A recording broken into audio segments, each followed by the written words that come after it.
Dude, I wasn't live on the thing.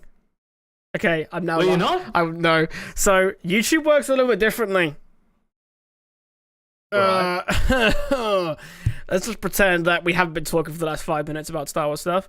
So, Oh, there we go. Now it's working. So YouTube, you have to press go live on the browser as well as the streaming software. Who'd have thunk it? Well, I mean, have you seen any of the videos of people accidentally starting stream on Twitch and like just doing stupid shit like throwing toast at their significant other and them trying to catch it in their mouth and shit like that? There's some baffling things. Oh man, yeah. Sorry guys. You have to find what we actually spoke about in the exclusive version that will be available on whatever platform we choose, because we haven't thought that far ahead. But I recorded it. There we go. Yeah, we've recorded it, so we can just release the VOD and like at the start just be like, disclaimer, we're fucking idiots and forgot to start the stream correctly. Technical difficulties. But hello, Sly, Ian, Nazo, Boggy.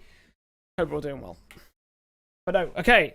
I'll just say it again very quickly. Welcome to Tales of the Dune Sea, our first, hopefully, of many Star Wars podcasts where we just discuss everything Star Wars.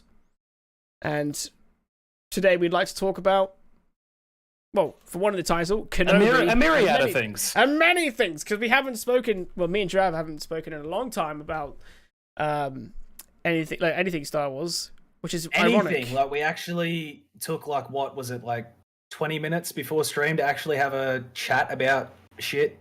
Yeah, exactly. Like, nothing in particular, just to have a catch-up.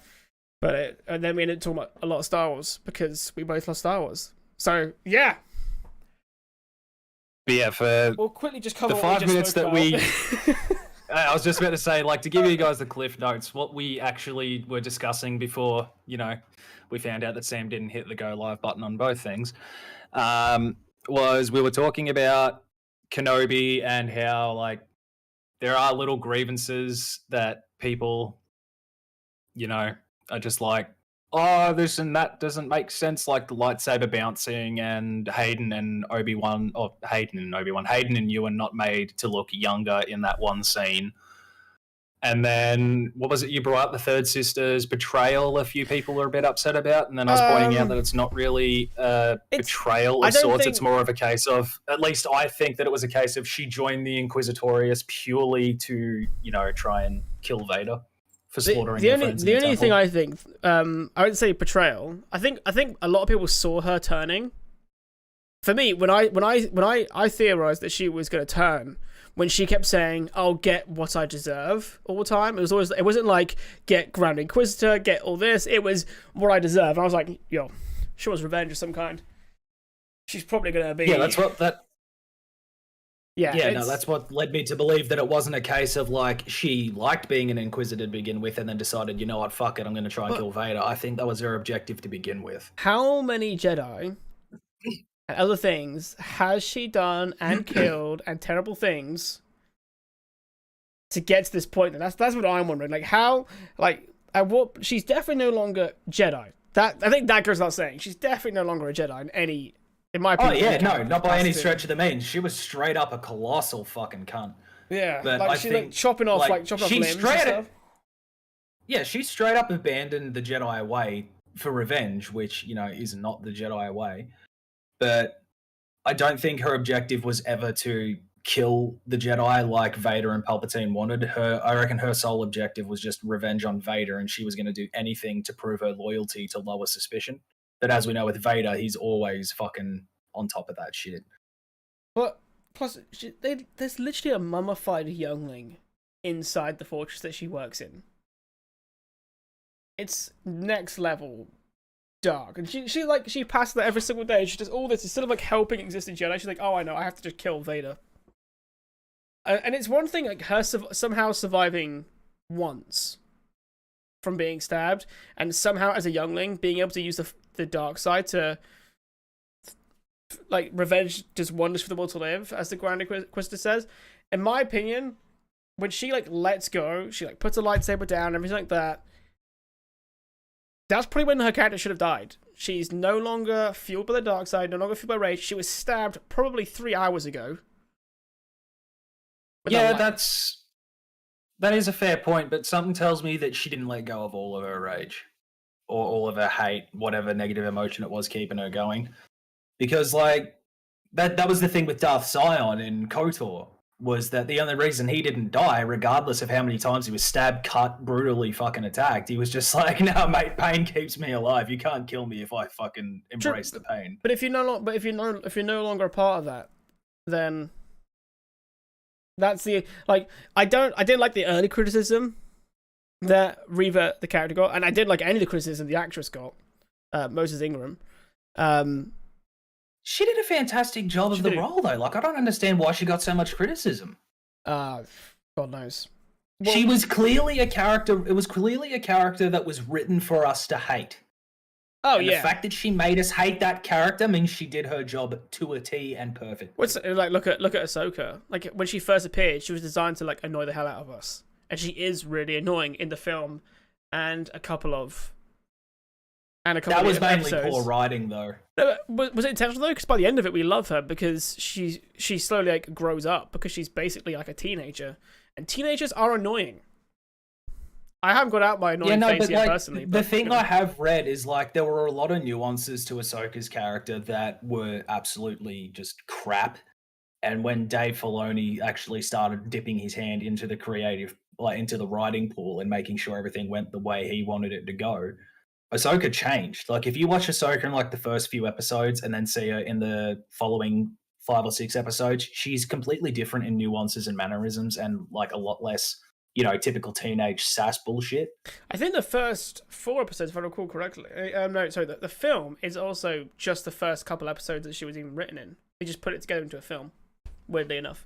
So the Clone Wars film would have been the original first 4 episodes of the Clone Wars TV show. So I'm talking about the TV show and not the movie. Well, those two were like the movie. She was fine, but it was the series. The two were interlinked, really, weren't they? Because really, it's just like a continuation. It's like one of the few times you don't see a difference between the film and the TV show animation. But they're basically the same. Yeah, because they're on Christophsis, weren't they? Yeah. In the movie. Yeah, so they're on Christophsis, repelled the droid invasion there, and then left, and then it cut to Yoda's story for the first episode of Clone Wars. But there's also, I think it's season 2, they go back to Christophsis. Yeah, they do. They do go back there again. But everyone's fighting everywhere in Clone Wars. They go fucking everywhere, dude. Like outer rim, inner rim, mid rim, like fucking everywhere. Yeah, exactly. But back to did your gripes with Kenobi? Was it just simply like just the smallest nitpicks? Was that really only it for you? There's nothing major in the show that I can criticize. And I'm not a critic by any means, but like, you can ask anyone. Like any game I play, like most games I play and most movies I watch, I feel have shit endings. Same with TV shows. Like I feel like they just don't leave it off on good notes. Like I infamously hate the endings of both Last of Us games. They are fucking horrible as far as I'm concerned. I wasn't a fan of I haven't played the second, but the first one was pretty bad. I'll be honest. Trust me, the second ending is not any better.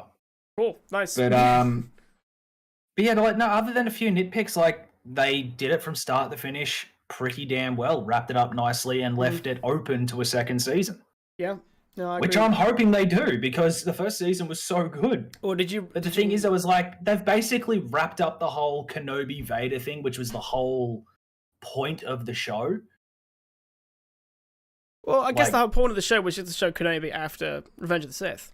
Really, I think that was pretty the main point. Yeah, but once they mentioned Vader, that's all people are going to see. Is it was about Kenobi and Vader, and if there's no Vader in season 2, what's the point? It's like more story, more Qui-Gon. Shut your fucking mouth. Oh man, I let it happen. God, I want that so bad.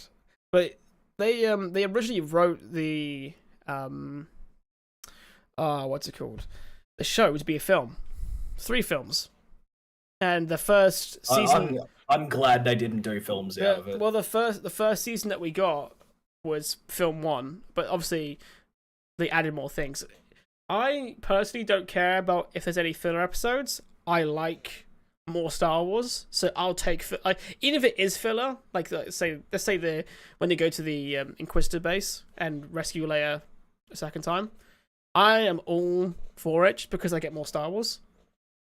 Well, I mean, there was a lot of filler in Clone Wars. Like, there was the episode where Ahsoka lost her lightsaber and had to go around with the old turtle-looking dude. I can't remember his name. Master. But I had to go around with him getting her lightsaber back.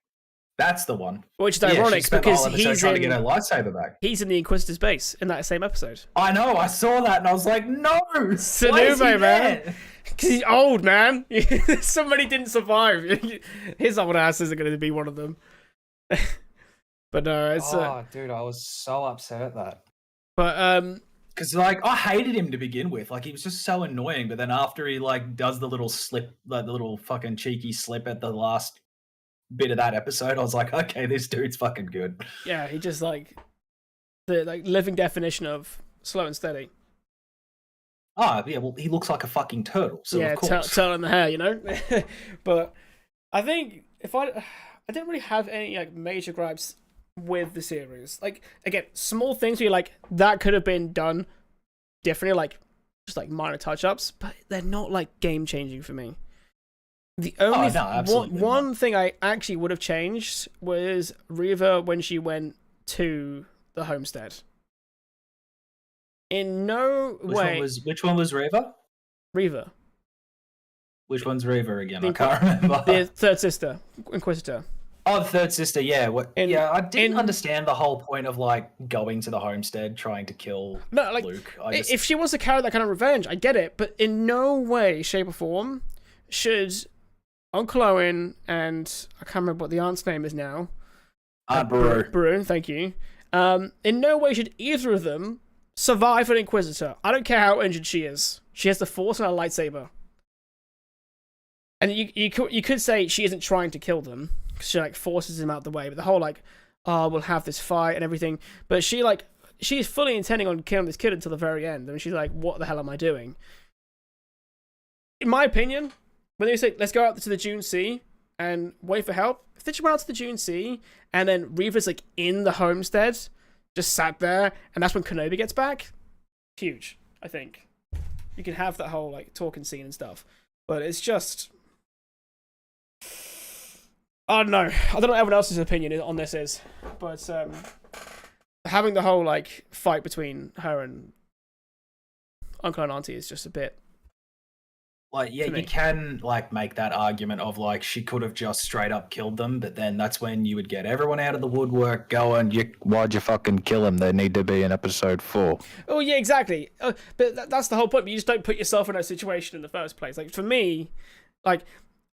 Yeah, obviously, I don't want to say they are in the story. They shouldn't be dead, but they've put all the pieces in place. Also, I have one word that will completely destroy anyone's argument on how come she didn't just kill Owen and Beru without using episode 4 as an excuse, and then I can sum it up in one word, and that one word is tunnel vision. Tunnel vision? Maybe, but these people are all trying to like. Tunnel vision. She was in a shitload of pain and wasn't thinking straight. Like you gotta remember, she's not a full-blown Sith, so she doesn't. Tunnel vision doesn't apply when you're literally fighting other people, though. You know what I mean? When she's having to go through these people for this tunnel vision, like they're in a direct like line of sight. Did you not see Vader's scene in Rogue One? Like, yeah, he was fighting other people, but he was dead set on getting those plans back. I don't know if I agree with that. I think if you're literally. It's a bad example, but it's still an example. No, I wouldn't agree with it. Because the whole like you're having. But at the same time, though, Vader is a full-blown Sith, whereas the third sister is just a dark side user, not fully embraced it or can properly channel it. Like you don't see any of the Inquisitors use any Force abilities other than the ones that they knew when they were a Jedi. Like you don't see him choke anyone, you don't see him Force push anyone. Oh, sorry, not Force push. We see push. No, I didn't mean to say push. I meant to say lightning. Fifth brother. I think his name is. I think it's fifth brother. He Force pushes. Yeah, like they all Force push and like pull and throw stuff around with the Force, but they never use any full-on dark side abilities. They never use lightning, choke, crush, anything like that. That's just something we've only ever really seen Palpatine and Dooku do. You couldn't even just say full blown. Yeah, you can be Sith without having those abilities. I'm not saying that they couldn't use them, but they're clearly not strong enough in the dark side to manifest it. Otherwise, why wouldn't they use it? But the only thing absolutely strong enough though to deal with two farmers, regardless of tunnel vision, regardless of being stabbed. Like I'm glad the characters didn't die, and I actually don't entirely hate how River's story ended, but I feel like you could have had a lot of that without her having to deck Owen and Baru in the process.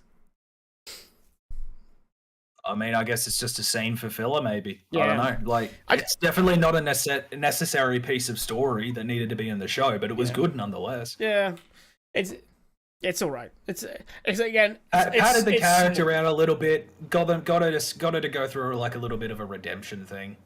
Whether or not she stays that way, who knows? Imagine your redemption arc, and obviously it is a redemption arc for her, really. But imagine your redemption being, I didn't kill a kid, as opposed to how many Jedi has she I mean, you say that, but how many kids did Anakin fucking slaughter, my guy? Like, come on. I don't think he's fully redeemed either, really. Let's be honest. He just kills the Emperor. You know well, clearly he is, because he became a Force ghost. Yeah, and it's stated in canon that you can't be a Force ghost if you're a Sith. It requires a neutral or light side connection to the Force.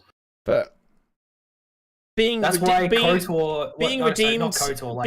in character and being redeemed in the Force are two very different things, though.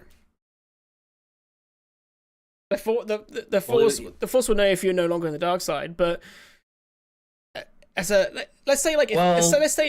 Darth Vader survives. He had to have been redeemed. He had to have been redeemed. You say Darth, otherwise he couldn't have been a spirit in the Force. But let's say he doesn't die, and you then take him to a public tribunal thing, and he's like, yeah, he killed the Emperor, but look at everything else he did. Do you think is he redeemed in character or redeemed in the Force? Redeemed in actions? Absolutely fucking not. He was a horrible human being. Exactly. But the thing is, though, is the Force doesn't work off a moral compass. So he was definitely redeemed in the Force, but through his actions that he committed, like war crimes, fucking murders, that's why I don't say that Reva is redeemed yet. Really, that's all I mean by she could be redeemed in the Force. No, but through the Force, easy. Because how many Jedi she hunted and killed, and how many people has she? Even if she just put on a show like, oh yeah, she didn't kill that lady. Yeah, she still chopped off her goddamn arm. It's not a nice time. And I think she looked like she was going to kill others, but others stopped her from killing as well. So it's like, everyone's on the table so long as it gets me to Vader. Which, I'm not against that arc. I'm not against it at all. But how cool, though, is the duel? What do you think, overall? Kenobi versus Vader the second time. Well, I mean, Vader did make one critical mistake in that fight. He had the high ground, and what did he do with it? He threw it at Obi-Wan. I love that meme so much. But no, in all seriousness, that fight after Obi-Wan got his spark back was fucking phenomenal. Yeah, absolutely brilliant. It's just, and the one little attention to detail thing they did was when Vader was speaking to Obi-Wan, saying that I'm not your failure, and Anakin is dead, I am what remains. Seeing that tear roll down his eye lets you know that Anakin was never fully gone. He was still there somewhere. Well, they showed it. They tried to use their own example with the blue and the red light on him. It was blue when it was almost like when his Anakin still kind of trying to speak, and then it was back to red when the psychopath that Vader comes back out, and it's absolutely. It's almost my name. It's just so good though. What's up, Fat? But it's so good. The whole I think someone said, "Oh, why would he let him just hit his box?" I was like, "Have you ever been punched here before? That shit hurts." You're winded. Not only that, the majority of his armor is actually connected inside of his body. If you see him in the back to tank, he's got all these holes down his back and a few in his torso. Literal spikes going from that sensor box. It literally goes into connectors that go into his body. So, of course, when you hit that, it's gonna send pain throughout that section of the body. It's gonna axe it a few times. He's gonna be winded. It's gonna wind you, stun you, whatever. So I don't get people's problem with that one, but it's a great final fight. I love the bit as well what was it when he like forces like starts forcing the pillar on top of him, and he's like, your powers return, but the weakness still remains. And I instantly just knew, like, yes, he's talking about his weakness of not doing what needs to be done. And he just flings. But then he proceeds to throw like fucking 70 boulders at him. Well, yeah, after that, like that's when he's past it. He's realized what he's fighting for, and he has to do what needs to be done. Exact same, I will do what I must, as he does in Revenge of the Sith. Like he has almost like that other moment again, properly, not like what he says at the start of the fight. Well, he didn't do what he must. No, he didn't. Did he? Because he didn't kill him. Well, at that time, it was just like he just loved it too much. Especially, like I think if he couldn't see his face, he might have actually still done it. But the fact that he could see Anakin underneath the like through the crack of the mask that he made, that's when he was like, yeah, that's it. I'm all done. Well, I mean, some could argue that, you know, like what Anakin said when he killed Dooku, like shouldn't have killed an unarmed prisoner. It's not the Jedi way. People could use that argument, but at the same time, it's like he was still armed. When the whole Jedi Order is at stake, you really got to take one for the team. He's still armed, to be fair, at that point. But he's obviously he's not going to be able to do anything because he's quite literally like stumbling about. Like there's no way he would, if Kenobi went for him again. Like, there's no way he would have won that. Like Kenobi easily has that at that point, but he's just like he just can't. Basically, he still can't do what he must. He just has his power back to know that if it's everyone but Vader, he can.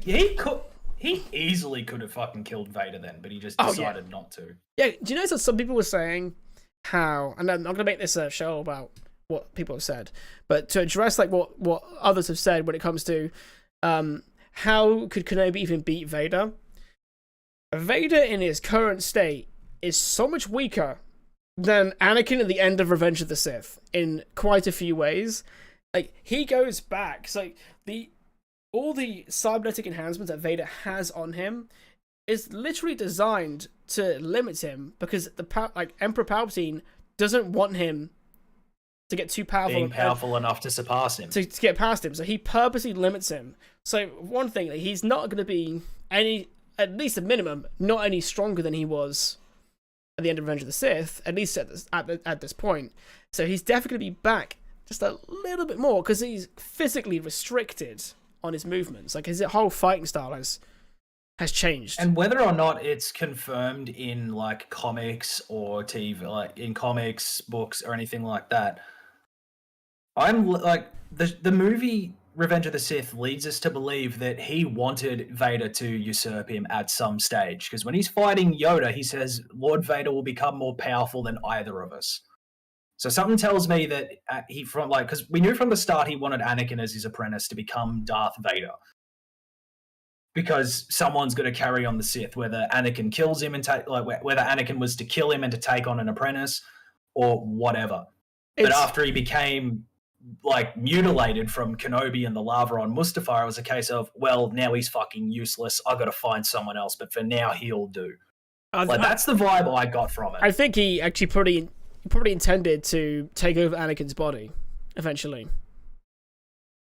But then when Anakin comes back as now Vader and he's like incredibly weak in comparison, he's like, I can't take this person's body. This guy's in pain every single day and he's much worse off than I am, and I'm way older than him and have been using Sith alchemy to keep myself going. There's nothing I can do for. So you're saying he wanted to do what the Emperor of the Forgotten Empire did in Old Republic? Do you know what? Yeah. Well, I mean, if you're to believe the sequels, that's what he wanted to do with Rey. I think he would have absolutely done it with Anakin, and there's even theories that he would have tried to do it with Luke, and that's the reason why there's that theory where they think he wants the young apprentice. He wants the young body. Yeah, he wants the young body, and that's why Vader actually stops Luke from killing the Emperor, because he doesn't want him to be trapped by Palpatine. So he fights him to stop him from joining him, basically. Well, yeah, because there's the whole because he has to make a link with someone first before he can take their body. I need to actually read up how that works. I don't know fully, but I think that the idea was that if you strike me down, I will. I will steal your body. Instead of I become more powerful than you could ever imagine, which could be true, to be fair. Could you imagine Palpatine with like the lineage of a goddamn Skywalker? Holy shit, that's pretty. Yeah, whether it be Anakin's or Luke's body, he would have been a force to be reckoned with. Yeah, exactly. The thing is, though, is like, I know it's like expanded universe and it's like outside of like George Lucas's writing, but I still find it funny that like everyone who doesn't know the extended universe or even the canon universe of Star Wars thinks Palpatine is the strongest Sith to ever live, and it's like, motherfucker, he is one of the weakest in comparison. He's a good example of why the rule of two exists. Because if the rule of two didn't exist, Palpatine would have been slaughtered. Exactly that. That's not, yeah. Because like if you expand into the legends, you've got people like Darth Revan, Darth Malgus, like these fuckers, Darth Sion, Darth Traya, Darth Nihilus, all these. Well, let's just go into the ones that we actually like have been fully confirmed. I think Revan was confirmed because he was like a ghost. He was a ghost in like. No, he was confirmed through its. He was confirmed through a technicality with Episode 9. Yeah. Because the Sith troopers were designated squadron names based on old Sith lords, and one of them, not even specified in the movie, just specified by people who worked on the movie, that there was a Revan squadron. Yeah. Or Revan battalion. So that's how he was technically brought back into canon. The one I was thinking of, Darth Bane. He was the one that was confirmed as a Sith ghost when I think it's in season 6 when Yoda goes to see what Qui-Gon had learned, and he like has to test himself against the dark side, and I think it might send him to Korriban or Morabon or whichever they called it now, because obviously Sith ghosts can exist, but I think it's Morabon now. Yeah, well, Sith ghosts can exist, but they're like tied to a place. Like, that's their logic. Like, whereas, like, light side ghosts can just go wherever they want. Like, a Sith ghost is, like, trapped in, like, a very set spot. So he does speak with Darth Bane. Like a real ghost in, like, real paranormal speculation is that they have to be tied to a person or a place. Yeah. Yeah, so, he speaks with Darth Bane. Yeah, no, that makes sense. So, like, yeah, because you think about it, like, Palpatine only killed Plagueis because he stabbed him in the back. Or in his sleep, was it? Killed him in his sleep. Killed him in his sleep. That was it. I've not actually read the Plagueis book. I should. Cause... How can you forget that, man? It's a part of the fucking Sith legend, dude. It is, but I'm not as big on Sith as you are, though. You know, I'm more of a light side guy. It's part of the infamous speech that Palpatine gives in Episode 3. He doesn't say I killed. Dude, Tragedy of Darth Plagueis the Wise. Does he say? Does he say I killed him in his sleep? No, he doesn't say that it was him. But I think he just says he was killed by. Unfortunately, he taught his Padawan everything he knew, and then his apprentice killed him in his sleep. I don't think he says he killed him in his sleep. He does. Does he? Oh, okay. Wow. Mm-hmm. Have you ever heard of the Plagueis the Wise? I forgot that bit, but no, it's Yeah, because I believe he says He said Plagueis was afraid of the one thing, was afraid of losing his power, which eventually he did, because he taught his apprentice everything he knew, and then his apprentice killed him in his sleep. Mm. Yeah, I think and that's when it's followed up with the ironic. He could save others from death, but not himself. I think Sly started typing it out. Oh man. It's going to be filled with it now. Speaking of old Sith, KOTOR remake has been indefinitely delayed. Was rumored to be indefinitely on hold. Indefinitely on hold. It was rumored to be coming out this year, and we're now looking at best 2025. I think you've got the article. I'll let you take this away. Yeah, so everyone knows that it's a remake of the original game released in 2003. It's being remade by Asper Media, based in Austin, Texas. They've been re-releasing KOTOR and putting it on iOS and Android, and they've done a couple. They even brought the Jedi Knight series to modern ports, like on PlayStation 4 and so on as well. Yeah, like I've got the original KOTOR on my phone. The only reason I haven't played it yet is because I'm saving it for the plane ride when I go to get my missus and bring her over to Australia. That's a solid idea. Because it's like a 60-hour game and it's like a 24-hour flight with 2 planes. So that's going to cover the trip there and the trip back. It's going to be great.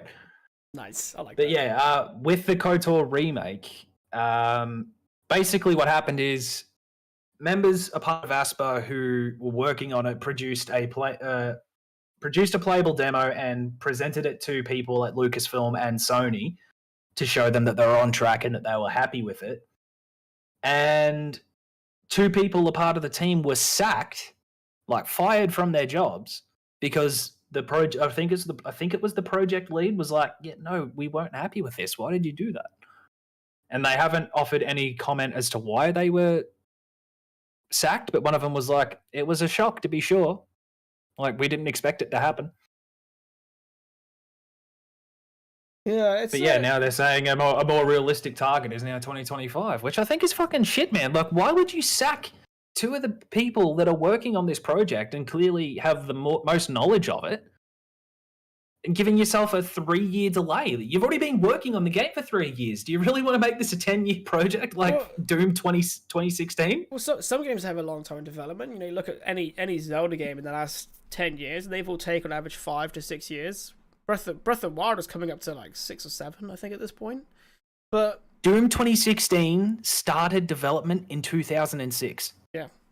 Well, there was a developer who worked on the game for that long. He had 3 children in the span of its development. To me, if you delay a game, that game took. If you delay a game 3 years, to me that would suggest to me it was never ready in the first place. But I don't think the delay. Like, I think the main cause of the delay is because now they've got to find 2 fucking project leads, like, or whatever their roles were. Yeah, does it say in the article who they were? Like the creative director or something like that. That to me, if you got rid of a creative director, I could see that delaying a project. Design and art director. Design director and art director. Those are the 2 people that were fired. Yeah, they feel like pretty big roles. They are big roles. I'm not well versed in the structure of these companies, but that feels like quite a lot. You know, like obviously it's not as important as like project lead or creative director, because like they're the guys that like oversee the whole thing. But these guys are still in the upper echelon of the hierarchy.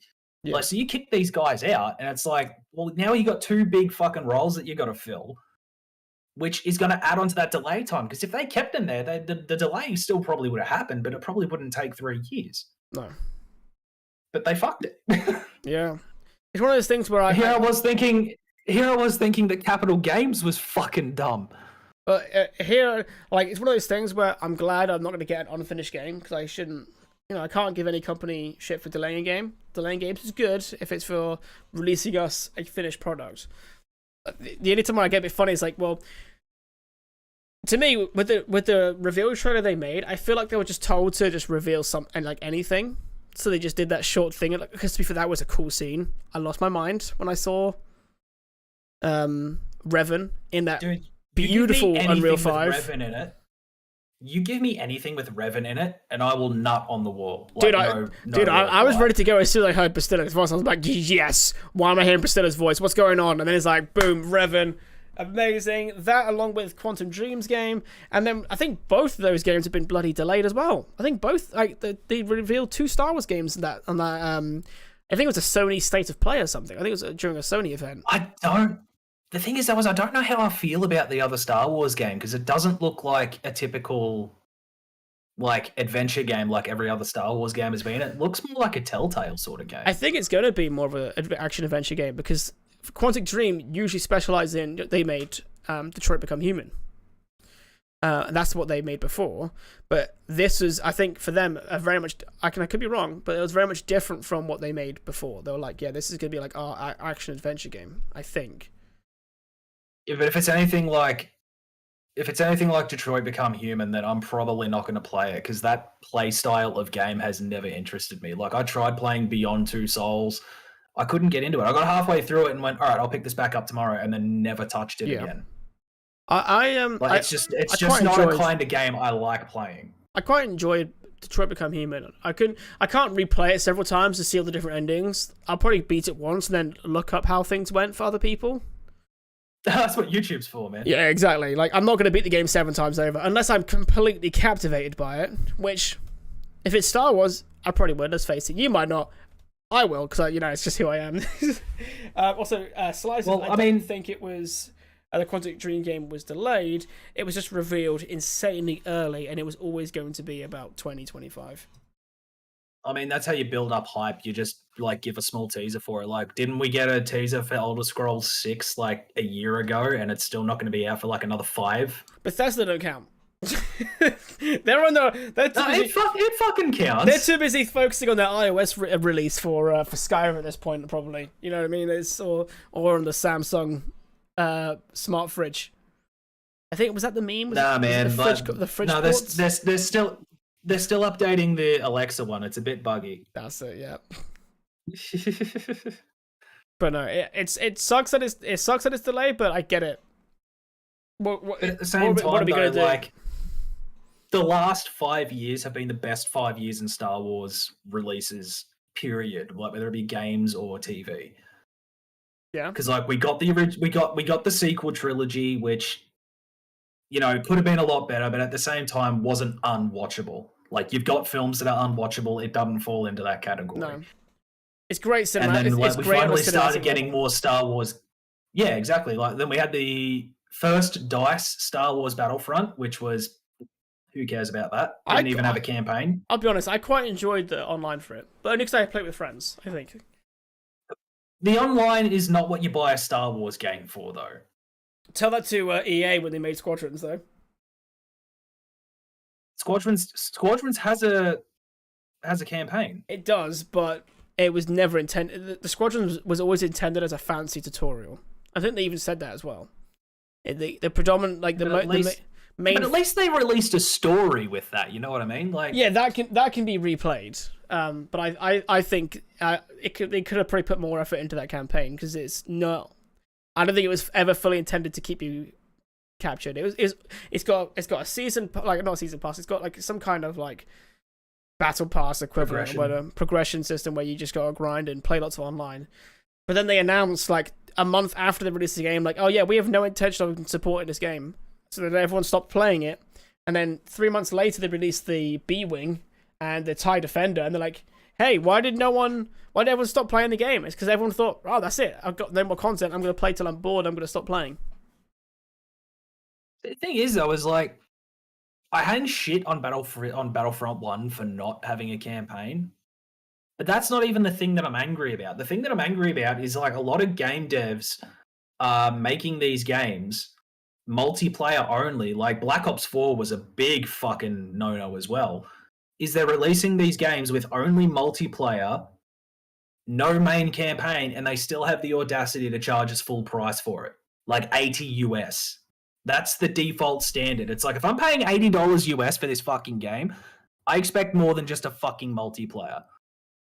If you charge me like 50, 60 US, I'll let you get away with it. I don't know if I agree with that.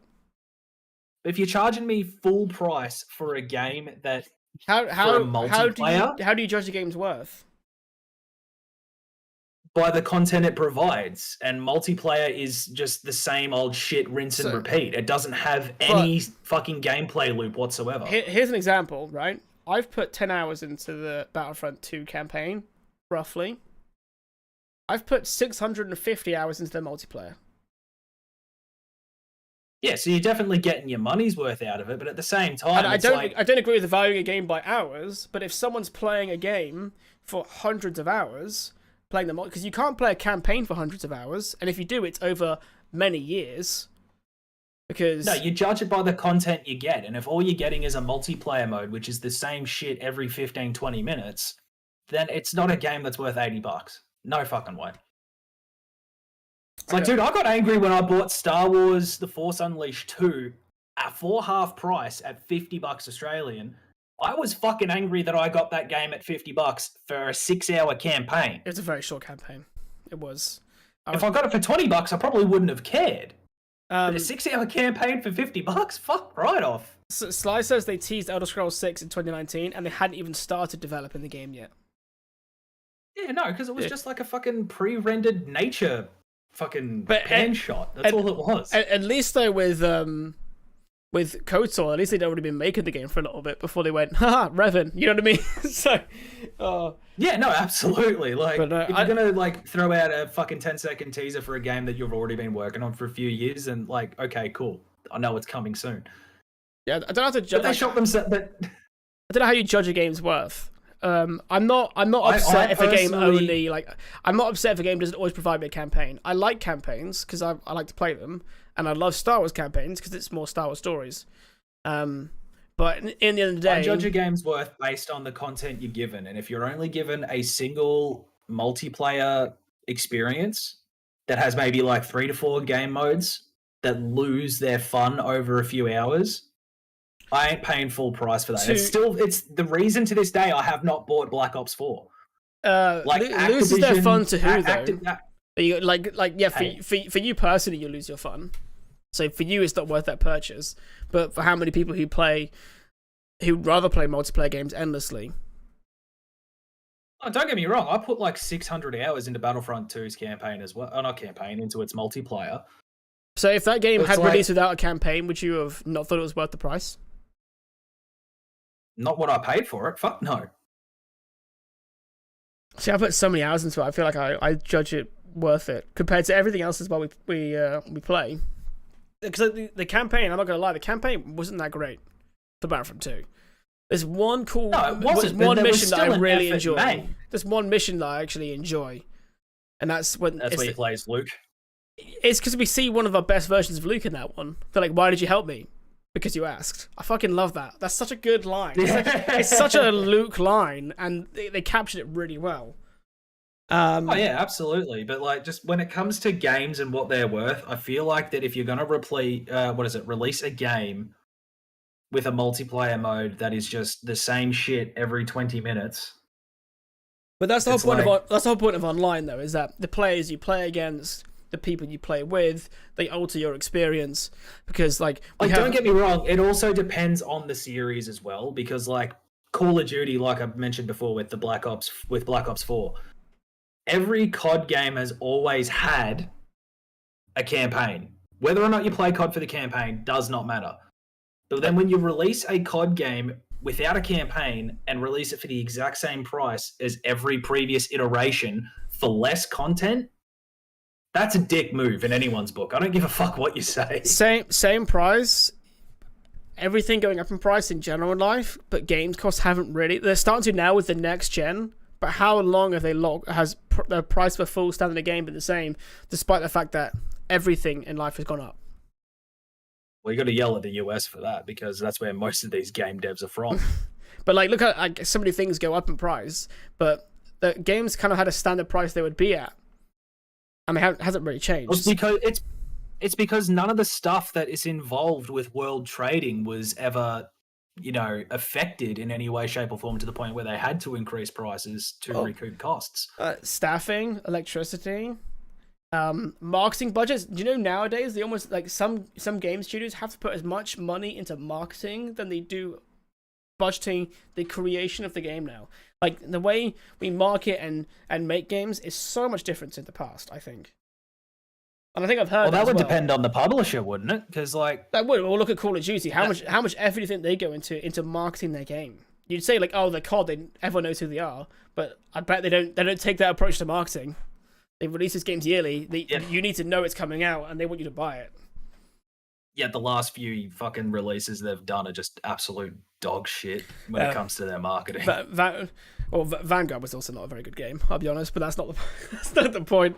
I got to play it on a free fucking weekend. I sat down for a day. All zombies maps were completed because the first 2 were fucking dog shit. The third one had an actual Easter egg, but it was easy as fuck. Yeah. But anyway, we're getting off topic. We're off topic. I'm talking about game devs now. Star Wars related. Last point to end on was that the Elder Scrolls 6 is still in pre-dev, so they're still not making it right now. So there you go. No, they're focused. They're currently working on a Fallout title at the minute, if I'm correct. I think they're working on Fallout 5. I think Bethesda's big enough to work on more than one, though. If you look at like Ubisoft and every other one, but they don't though. That's the thing. They chuck their entire team into one project. The problem is though, if you announce a game and you have no one working on it, it's still like even if you don't have a small team working on it, but pre-dev. Oh yeah, no, like they've shot themselves in the foot with Elder Scrolls 6, like easily. Easily. But yeah, no, we're getting off topic. Okay, so no, absolutely. I watched all the trailers of everything just to catch up on everything. Because we're talking about games already. Jedi Survivor. What are your hopes for the story of that game? Like, what is it? Something like is a Darth Drav essential?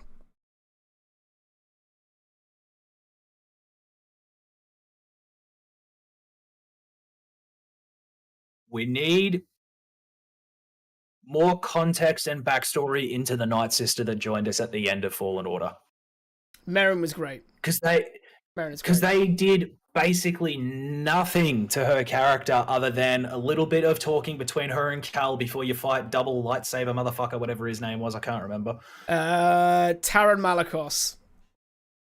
Malicos, that's the one. So, I remember it because it's such a cool name.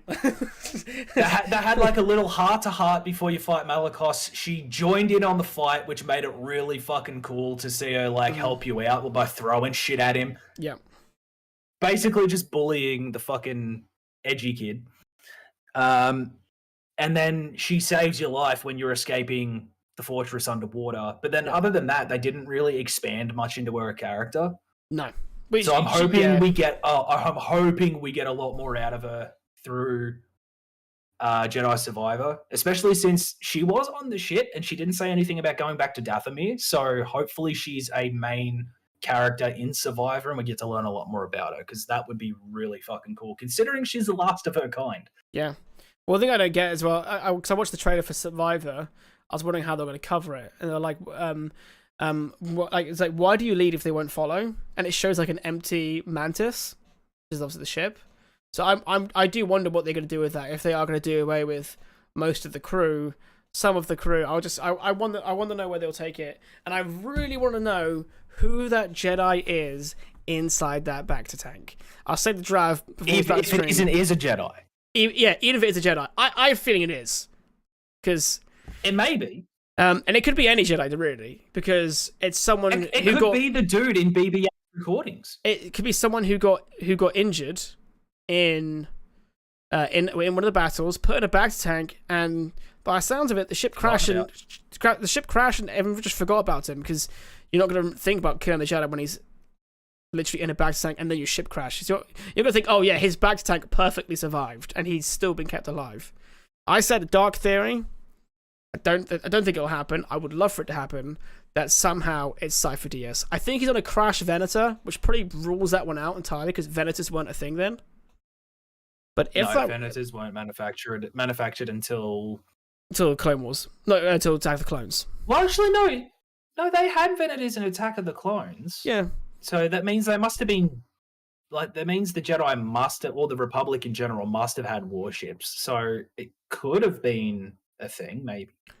It's a prototype ship, but even then, if somehow I would love for it to be Cypher DS. It won't be, but I think that'd be so cool.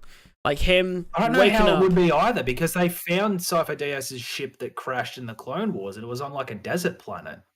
Yeah, but he also wasn't there. They're just like, oh, we just assumed he's dead. And you think, if he was like, we haven't. Clone Wars did show a little bit. My theory is it's got a lot of holes in it. I would just like for it to somehow be the guy who foresaw Order 66 to the point where he creates a clone army to protect the Republic and the Jedi, and he comes back and the very army he sought to create destroyed the Jedi and the Republic. I think that it's so many layers. It's gonna be horribly dark, but I think. Yeah, it definitely would open up some interesting story points for sure. But yeah, I don't see it happening. I would love it to though. But so you'd like to see more Merrin. Is there anything else you'd like to see? Anything else you'd like to see? Would you like to see more underworld, more? Is there any planets you'd love for us to go back to? Not just in the game, but like in the universe as a whole. Like, would you like to see Coruscant, for example, or Give me more Nar Shaddaa. I knew you were going to say Nar Since the Shaddaa. old games, ever since the old games, we've had fuck all Nar Shaddaa. We need more of it. Nar Shaddaa is a cool planet. If anyone doesn't know, Nar Shaddaa is like, imagine the underworld of Coruscant, except that was the whole planet. I think that's probably the best way of describing Nar Shaddaa. It's a place where Hutt's controlled, gambling is rampant, lights everywhere. It's. I thought we were going to originally see it in Kenobi when I first saw the planet when he finds Leia for the first time. I thought at a glimpse that could have looked like Nar Shaddaa, and it wasn't. It was. It did look like Nar Shaddaa, so I was kind of hoping, but unfortunately it wasn't. We both had the same thought. But I want more Nar Shaddaa and possibly going to Moraban. Oh. Because we had a darkish planet in the first one, which was Dathomir. There's no reason to go back to Dathomir. No. So if you want to keep the aesthetic of having a couple of neutral planets, one that's meant for the Jedi, because we went to Ilum and got a new Kyber crystal. And you see it in the early stages before it's become Starkiller Base. Oh yeah, I forgot that it was Ilum that was turned into Starkiller Base. If you look at the image for Ilum on Google now, search up Ilum Jedi Fallen Order, and you should see the excavating around the planet, which is going to be where the giant new Death Star gun will be placed. Laser, not gun, but you know what I mean. Yeah, no, I completely forgot that it was Ilum turned into Starkiller Base. Didn't help that when I first watched that movie and saw the planet, I didn't know Ilum was a thing. Oh, did you not? I knew Ilum was a thing, but I didn't put it together that Ilum was Starkiller, and I don't think they even said it back then. I mean, I did see that episode in Clone Wars where all the younglings went to Ilum to get their Kyber crystals, and they got yelled at by David Tennant robot. The frozen door and all that kind of nonsense and everything. It still spins me out that fucking robot on the Jedi cruiser that has all the lightsaber pieces was voiced by David Tennant. I never knew that. That's cool as hell. It still spins me out. I love it. But yeah, as I was saying, in Fallen Order, we went to Ilum, which is like the planet haven of the light side to get Kyber crystals. Then we had Dathomir, which was a dark side heavy planet because the Night Sisters use the dark side of the Force to use their magic. Yeah. It's so if they wanted to keep that trope, they could bring in a dark side planet being Korriban, a neutral planet being Nar Shaddaa, but more on the dark side. Mm-hmm. They could bring another neutral planet that's more lighthearted. And then you could throw in a full-on light side planet. But what that could possibly be in Jedi Survivor, I don't know. Because Coruscant's fucked. It ain't the center of the Republic anymore. It's the center of the Empire. Yeah. Can't go back to Ilum because it's completely taken over by the Empire at this point. Yeah, it is. God, for the sake of Star Wars and everything going back there, it could be Tatooine. Who knows? Yeah, I can't see him going back to Kashyyyk. No, there'd be no point on going back to Kashyyyk. What if they could somehow go back to like a flooded Camino? What if that back to tank isn't? Now this is a big stretch. It's a silly theory. That back to tank. What if it isn't in a crashed Venator? Probably is. But what if that is just a Kaminoan lab that's like half sunken?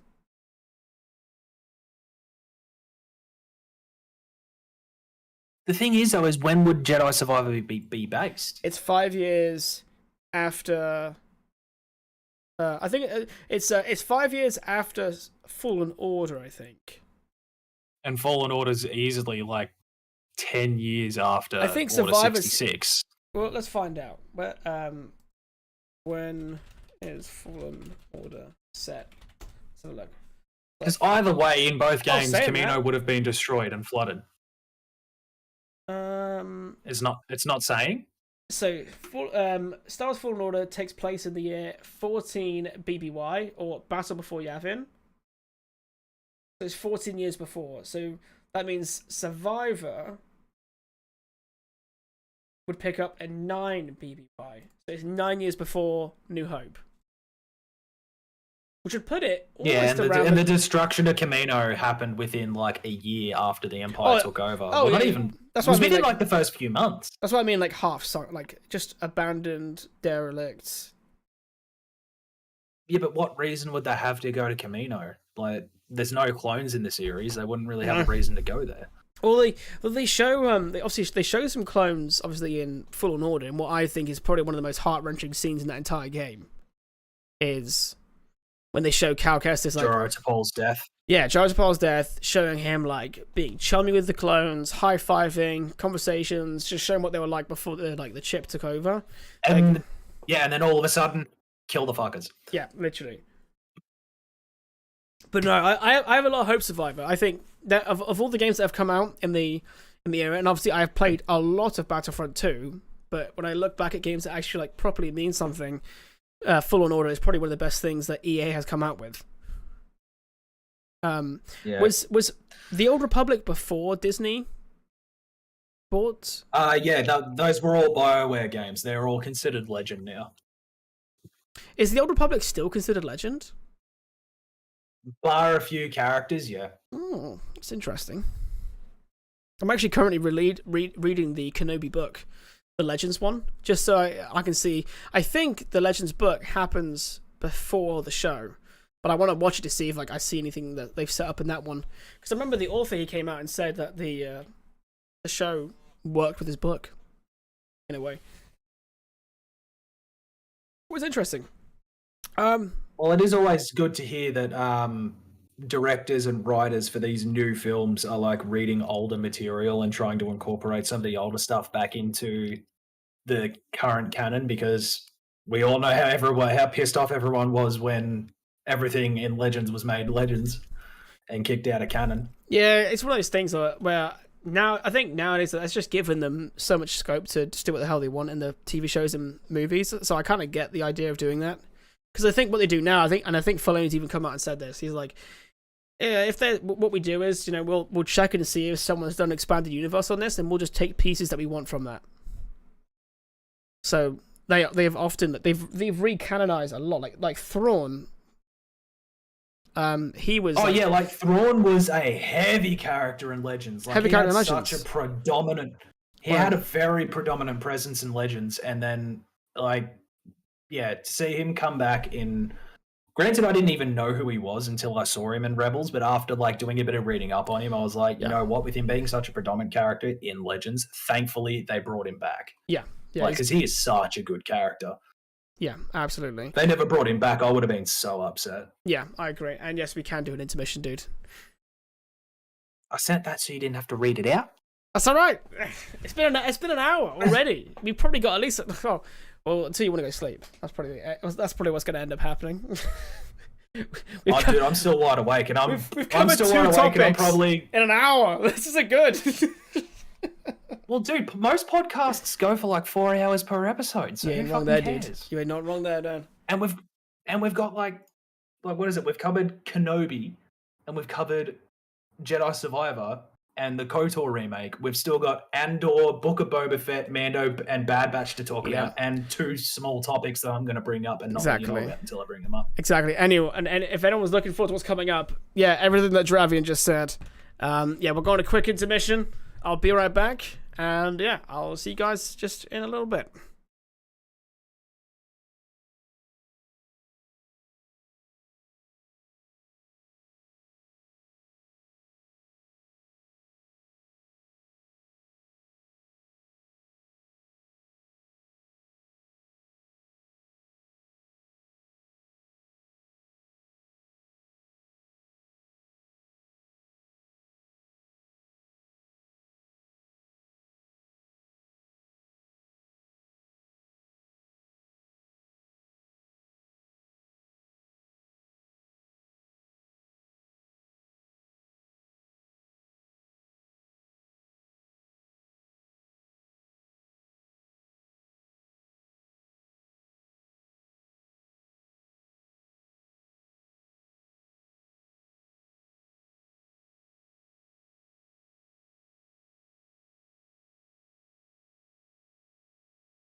Hello, we're back. Okay. What's next? What else have we got written on the dock for us to discuss? On the dock, we've got Andor. Have you seen the timeline for Andor and how they plan on planning on doing it? I'm guessing it's based before Rogue One. Yeah, well, yeah, it has to. I mean, that bit has to be, doesn't it? It can't be anything before then. But I'll. Well, I know it's obviously before the fourth movie because of the first movie, number 4, because it's based before Rogue One. But I think it's based like maybe, I don't know, 6-7 years after the Empire was instated. So, there is a thing about. I'm trying to think of what it is. So basically, the first season's all like one timeline before, and they've got. I think they have 2 seasons planned for this, and then every like 2 episodes, it jumps a year or so, and it should. So it's basically just going to be about Cassian's life before the events of Rogue One. Yeah, and it should take us right up to the film. It'll probably be the finale. Congratulations, you get a series. Yeah, it'll probably take us like literally. I think the finale of the season 2 will probably end up being something like, and here's like you'll see like the first part of the movie, or he's been assigned to whatever mission that him and God, what's the main protagonist's name in Rogue One? Jin. Jin, because I was gonna call it Stardust, but that's the project name that's inspired. That's by the project name for the Death Star. Yeah, guy. Stardust. But I mean, it's named after her though, so you know. But yeah, Jin. Jin Erso. Jin Erso, that's it. Because the first, see, like it is in the trailer, we see stormtrooper helmets. No, sorry, clone trooper helmets from phase 2 armor, phase 3, whatever you call it. It'd be phase 2 armor because they never did a phase 3. That's it, yeah. Yeah, phase 1's Attack of the Clones, phase 2 is Revenge of the Sith. We actually see clones in phase 2 armor, so they haven't fully transitioned over yet. So is this gonna be the time where we actually see competent soldiers? Is this before their regs? You know what I mean? Like, is this like a part of the season 2? I think they're probably end up being phased out, but season 1.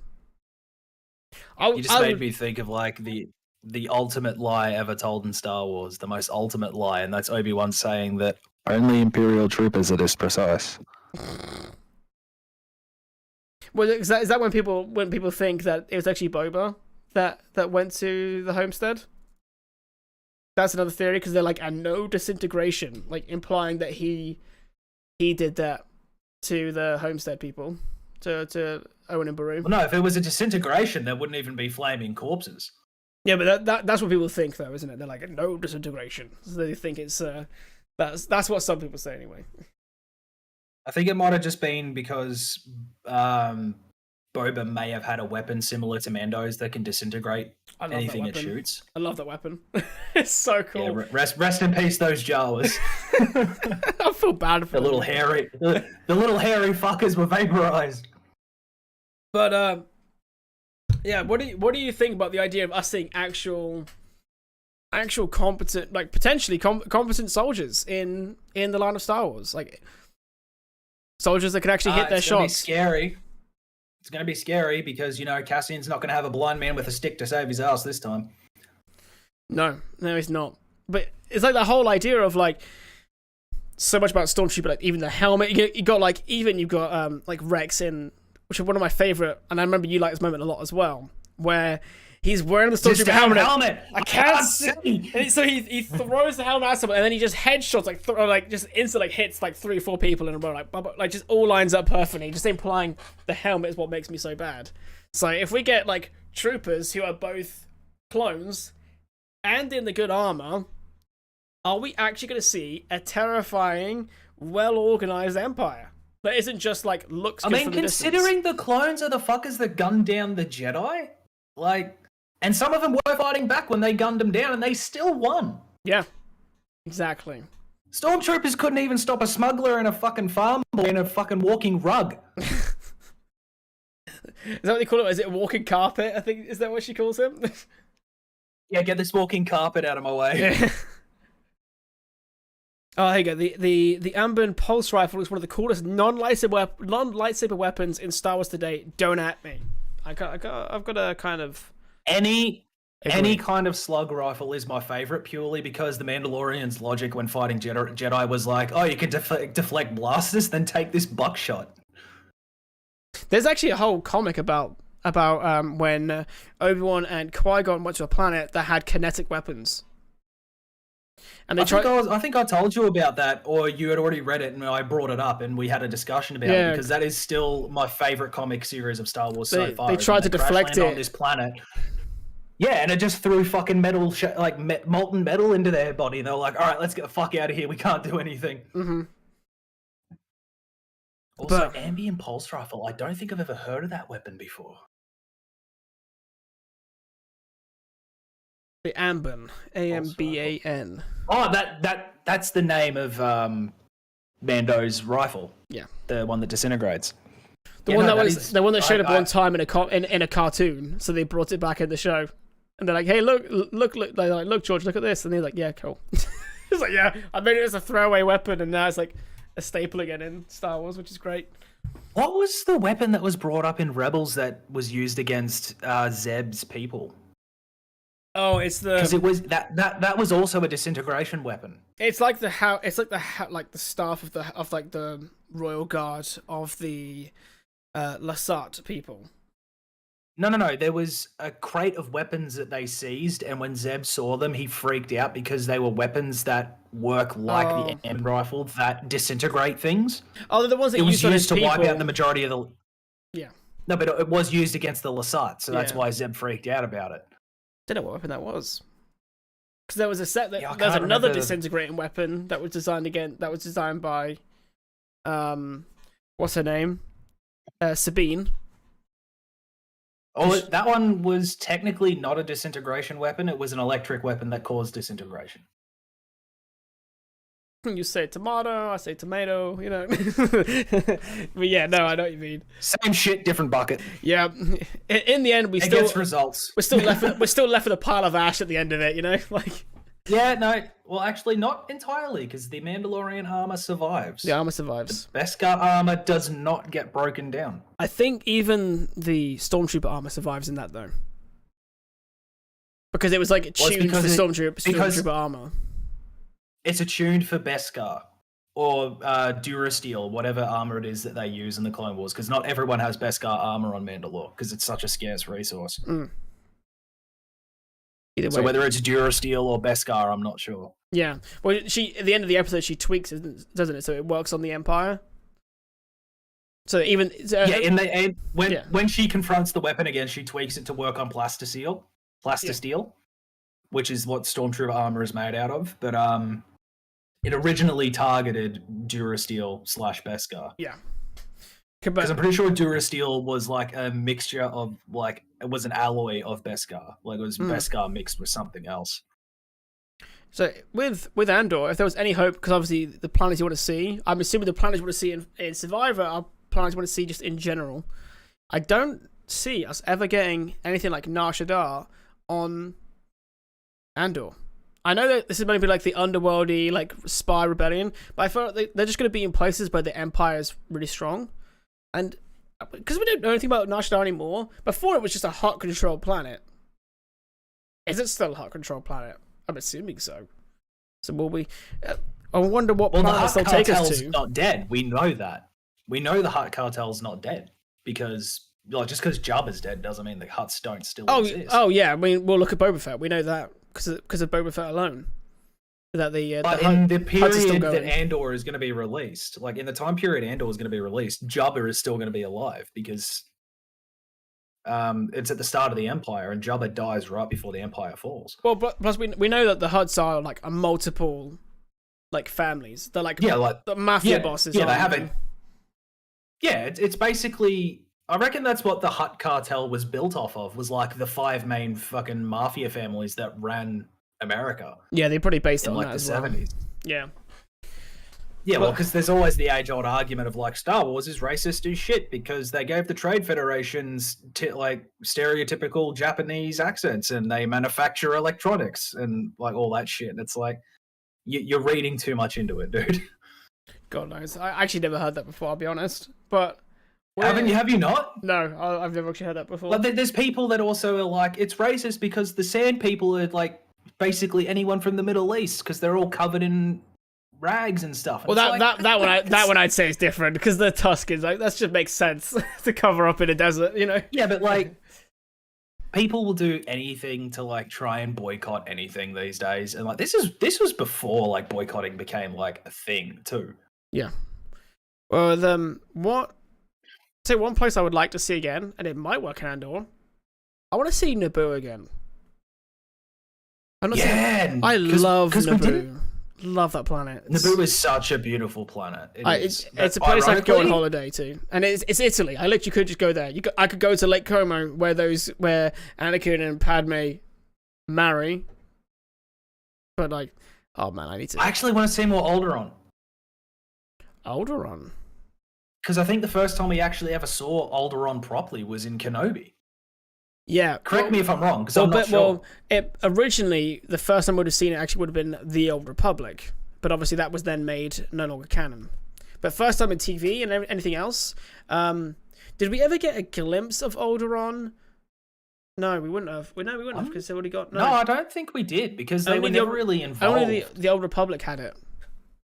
I think it was our first visual look at it, and then obviously it was decanonized, and so it must be Kenobi show is now the only way of seeing it. Yeah, so give me more Alderaan, dude. Like the place in the current timeline is like fucking space dust. So like, you know, give me more of it. Yeah, make us really sad that the planet got blown up.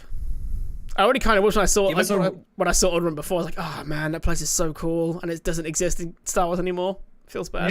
Yeah. Because, you know, the Death Star was just like, you know what? Let's load up this big fucking sphere full of magic crystals and make a death ray out of it. And everyone was like, you know what? That's a fucking sick idea. And then when they destroyed it, let's build it again. And then when that got destroyed, let's build it again, but bigger. It's like... But make the planet where we got the crystals the weapon. So when this place is gone, didn't they blow up Starkiller Base? Yeah. Yeah, Ilum's gone now, for good. that means like trying to get kyber crystals for any kind of New Republic Jedi is going to be like next to impossible. So I know they don't just grow on Ilum, but that was the best place to get it from. It's like it's kind of Australia is the best place to get uranium because we have the biggest uranium deposits in the world. I think it's like half canonized nowadays that there's a lot of synthetic crystals as well, so they probably will be. But they're typically used by Sith. I think Luke has a synthetic crystal. There is an idea that his green crystal he got from Ben's homestead, and therefore it's his green lightsaber is Qui-Gon's crystal, which I think is hella sick. But again, very biased. Anything more Qui-Gon is what I'm after. Yeah, it says here that he returned to the home at Obi-Wan Kenobi, where he found the remaining pieces he needed to make his lightsaber. Because there's two different ways of looking at it. Because some people say like if it's a synthetic crystal, what happens is like the Jedi puts all his like force and everything about him as a Jedi into the crystal, in a way, and that's what determines the color. Because like synthetic crystals are naturally colorless, so that's why he's green. So are normal kyber crystals. That is the new one now, isn't it? I think before that wasn't the case, but that is new. There's a theory that Luke's green lightsaber crystal is actually Qui-Gon's. Yeah, I like it, but I'm biased, so. Yeah, of course you're biased. Your fucking channel is literally Qui-Gon ting. Yeah, it's gotta be done. You know what I mean? Give me more Qui-Gon. And I actually didn't cover this when I talked about we talked about Kenobi, but seeing Qui-Gon at the end, so good. I'll be honest, tears. His first voice line in that show is literally tears. Everybody who wanted to watch Kenobi. Well, it took you long enough. It's literally the most sass. It took you long enough. It's like where have you been? He's like I was always here. You weren't ready to see me. And not to bring it back to Kenobi. Player ever. But my logic here, like so many people say, oh, that breaks canon because if Qui-Gon could always manifest himself as a ghost, why doesn't he get involved? Mate, do you know who Qui-Gon is? He is he's the galaxy's biggest. What will happen. Kind of Force user you will ever meet. If anyone's going to be the first Force ghost, literally it's him. The only grey Jedi that we have seen in film. I mean, it depends what you believe. That according to the book, he's not grey. He's very much light. He is, but he in principle of following whether it be light or dark, he is very much light. But when it comes to his views on the Force and life and fate, he's very much a grey Jedi. He's very much like a listen to the will of the Force kind of guy. And that's, to me, is what makes him so perfect to be the first Force ghost. Because he's not going to get involved in certain events. Because why would he? Well, at least the first Force ghost in the current age. Yeah, because he is the one and only guy to be like, yeah, what will happen will happen. Although there is... Although we actually do hear Qui-Gon shouting Anakin in Attack of the Clones. Yeah, when he's having his nightmare. No, when he's killing Tuskens. Oh yeah, no, we do. Yeah, and Yoda's sensing Anakin's pain, and then he can hear Qui-Gon saying, "Anakin, Anakin." Yeah, Anakin was trying to stop him, but Anakin couldn't hear him because he wasn't calm and collected. Qui-Gon tried to stop him, but he was shut off from that. Yeah, part. Sorry. Yeah, he was completely engulfed by rage, so of course he wasn't going to hear. So maybe you could say he's trying to get involved once, but it's only with him. I think maybe after that he was like, "What will be, will be." And eventually, he's just like, "Yeah, this guy's fucked." Do you know what? I read the prophecy wrong, and then he's like, and then he sees him throw down Palpatine down the thing. Like, do you know what? I was right. Took me long enough to get there. I was right eventually. But no, that was good. I was very happy to see more Qui-Gon. And it was perfectly done. If we ever get season 2, that's how I want to see it. But when it comes back to Andor, I'd love to see Naboo. Obviously, one thing that makes, and this is one thing that the lady was, because I got her into Star Wars a couple of years ago through Mando, and she was like, one of the favorite things that she likes about The Mandalorian is Oh no, not just the Mandalorian. All the films in general. It's like the slow, like the picturesque images of all these different planets and how every single one has its own different style. Like you can easily tell the difference between Alderaan, Naboo, Coruscant. You could tell the difference between everything. And every different planet, they're all like so unique and so wonderful to see. And that's why I want to like. We're gonna probably see more depressing versions of all these places because the Empire has now taken them. It's not gonna be a nice time. The Jedi are gone. Oh fuck no. You know one thing I would love to see. What's that? Oh, sorry. My roommate just messaged me because I told him I was on stream, and he's actually being courteous and not coming into the room. Oh. One thing I'd like to see is whether it be in the High Republic or a series that, if they ever make it in the future, that's based even further back in the past, is Tatooine when it had water. Because that's one thing that Boba went on about in Book of Boba Fett, is that this planet used to have water. Because I actually heard an interesting theory, because it's never been confirmed or even hinted at, but people's theories on Tatooine is that whether it was the old Sith Empire or like just something in general, thousands of years in the past, glassed Tatooine. That's cool. They glassed it, and then obviously the whatever weapons they used that created the glass effect, that glass is broken down over time and made sand. That's the theory that what happened to Tatooine is. Or just cooked the planet alive a little bit. All that too, but like... All that too, but it's an interesting theory. No, I agree with that. I do like the whole where they said this place used to have water. The Tuskens are the original people. It makes you wonder what they look like under the mask. Or under the... I imagine horrible as hell. I imagine horrible as hell. I can't imagine it being pretty. Sly says, I want a dedicated Qui-Gon series set before Phantom Menace. That's actually a show I do put on the dock. Tales of the Jedi. That's animated series, and we actually know we see young Qui-Gon in that. We know there's a young Qui-Gon with a younger Dooku. Hella cool. If you haven't read it, read Master and Apprentice. It actually covers into a little bit of that time, and we've also got Dooku, A Jedi Lost. That's another one where you'll see glimpses of young Qui-Gon and Dooku, which is always great. Because Dooku was Qui-Gon's master, wasn't he? Yes. Dooku had Qui-Gon and Rael Averross. And Averross, he's only in Master and Apprentice, but he's super cool. I really like. He's got a very interesting character story. Like, I don't really want to give away the plot for you because I think you should. You could probably give it a gander, give it a little read. And I know you're not a big fan of spoilers. The title of the book. Yeah, I know you're not a big fan of spoilers either, so I don't want to be like, oh, this is why he's interesting. And then you're like, great, I look forward to reading that. I look forward to already knowing that big piece of information. Yeah, exactly. I know some people can get along with spoilers and like not be bothered. I'm not one of those people. I don't. There's a reason why I watch Star Wars on the minutes, and if it's a film, I do go to a midnight launch. There is a reason why I do this. Yeah, I'm the same, man. Okay. Master and Apprentice.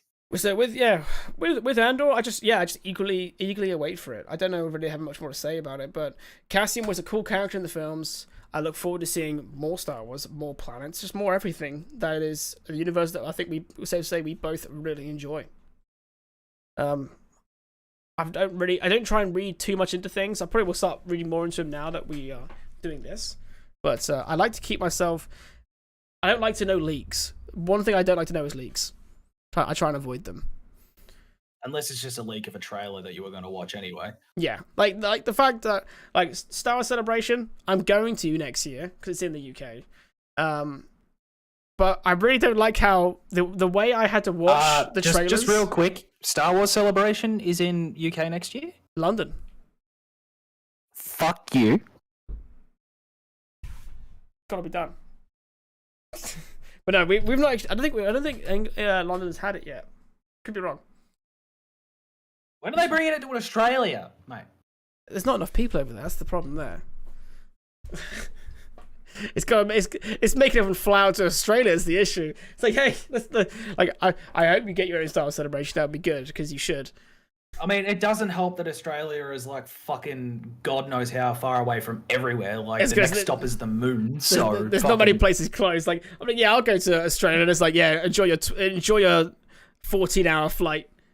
I'm sorry, Sly. You deserve a Star Wars celebration. Okay.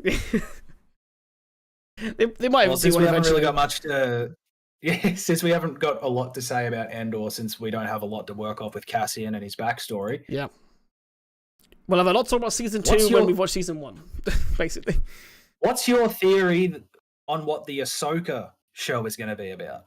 Oh, the end after Rebels, the follow-on point. I don't think so. Which for spoiler, I'm going to do a spoiler warning for anyone who hasn't seen Rebels and intends to watch it.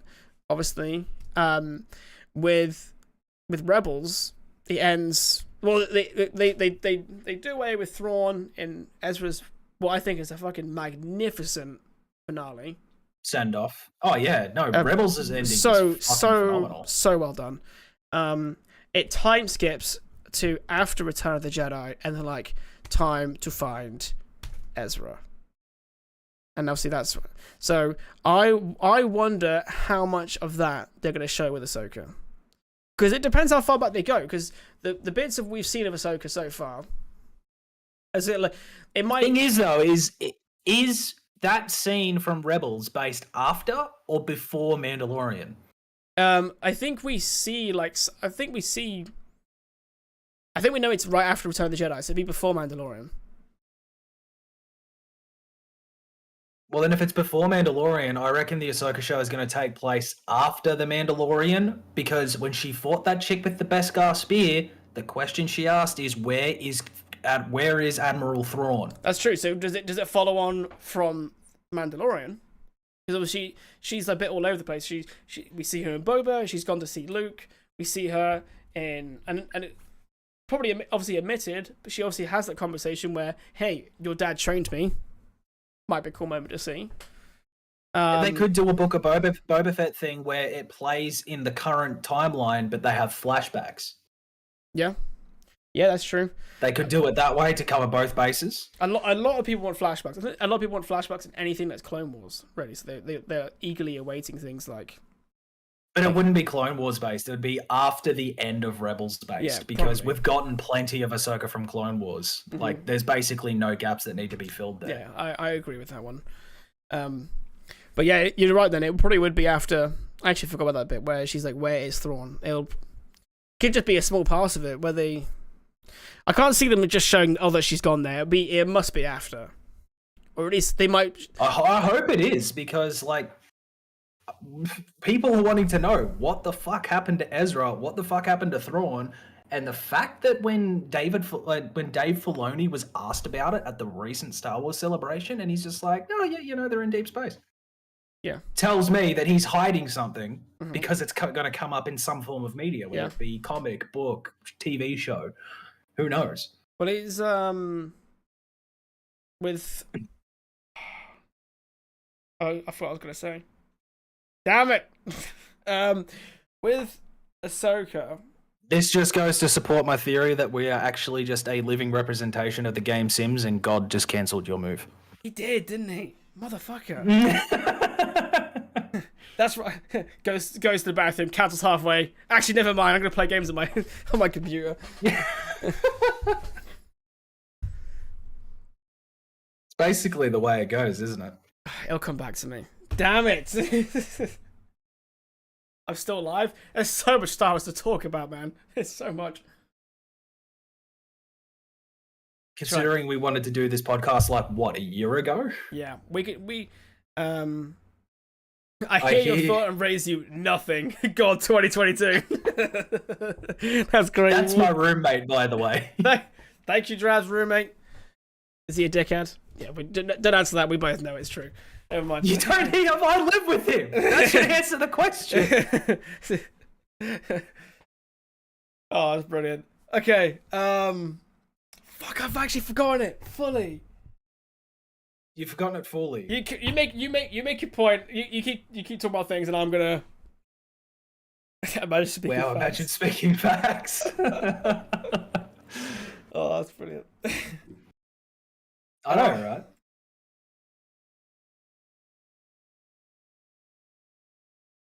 The thought's gone. You're really drawing a blank. It's you gone. Can't think of it at all. No, I was just trying to think of my specific point. Oh no, I remember what it is now. Okay, I remember what it is. So, have you read the book Ahsoka? No, I haven't read the book. No, I'm not much of a book reader. As childish as this is going to sound, I need pictures. What about Audible? See, I haven't given Audible a full go. Because what if I told you that the Ahsoka book is read out and narrated by Ashley Eckstein, who voices Ahsoka in Clone Wars? Sign me the fuck up. Yeah. So I won't go into it again. But it would be cool to see the actions of that book. So that book, it's and this could be the flashback. It's the very first part is a very brief. They go over the Battle of Mandalore, which is the end of season 7. Because this book was I think the Star Wars story group, they knew that they were going to cover Mandalore, so they briefly, I think, cover a little bit before, and then they time skip Battle of Mandalore. Boom, it's now Ahsoka's time. It's right after Clone Wars season 7. And like, for example, how she gets her lightsabers is covered in that book. Well, we know how we.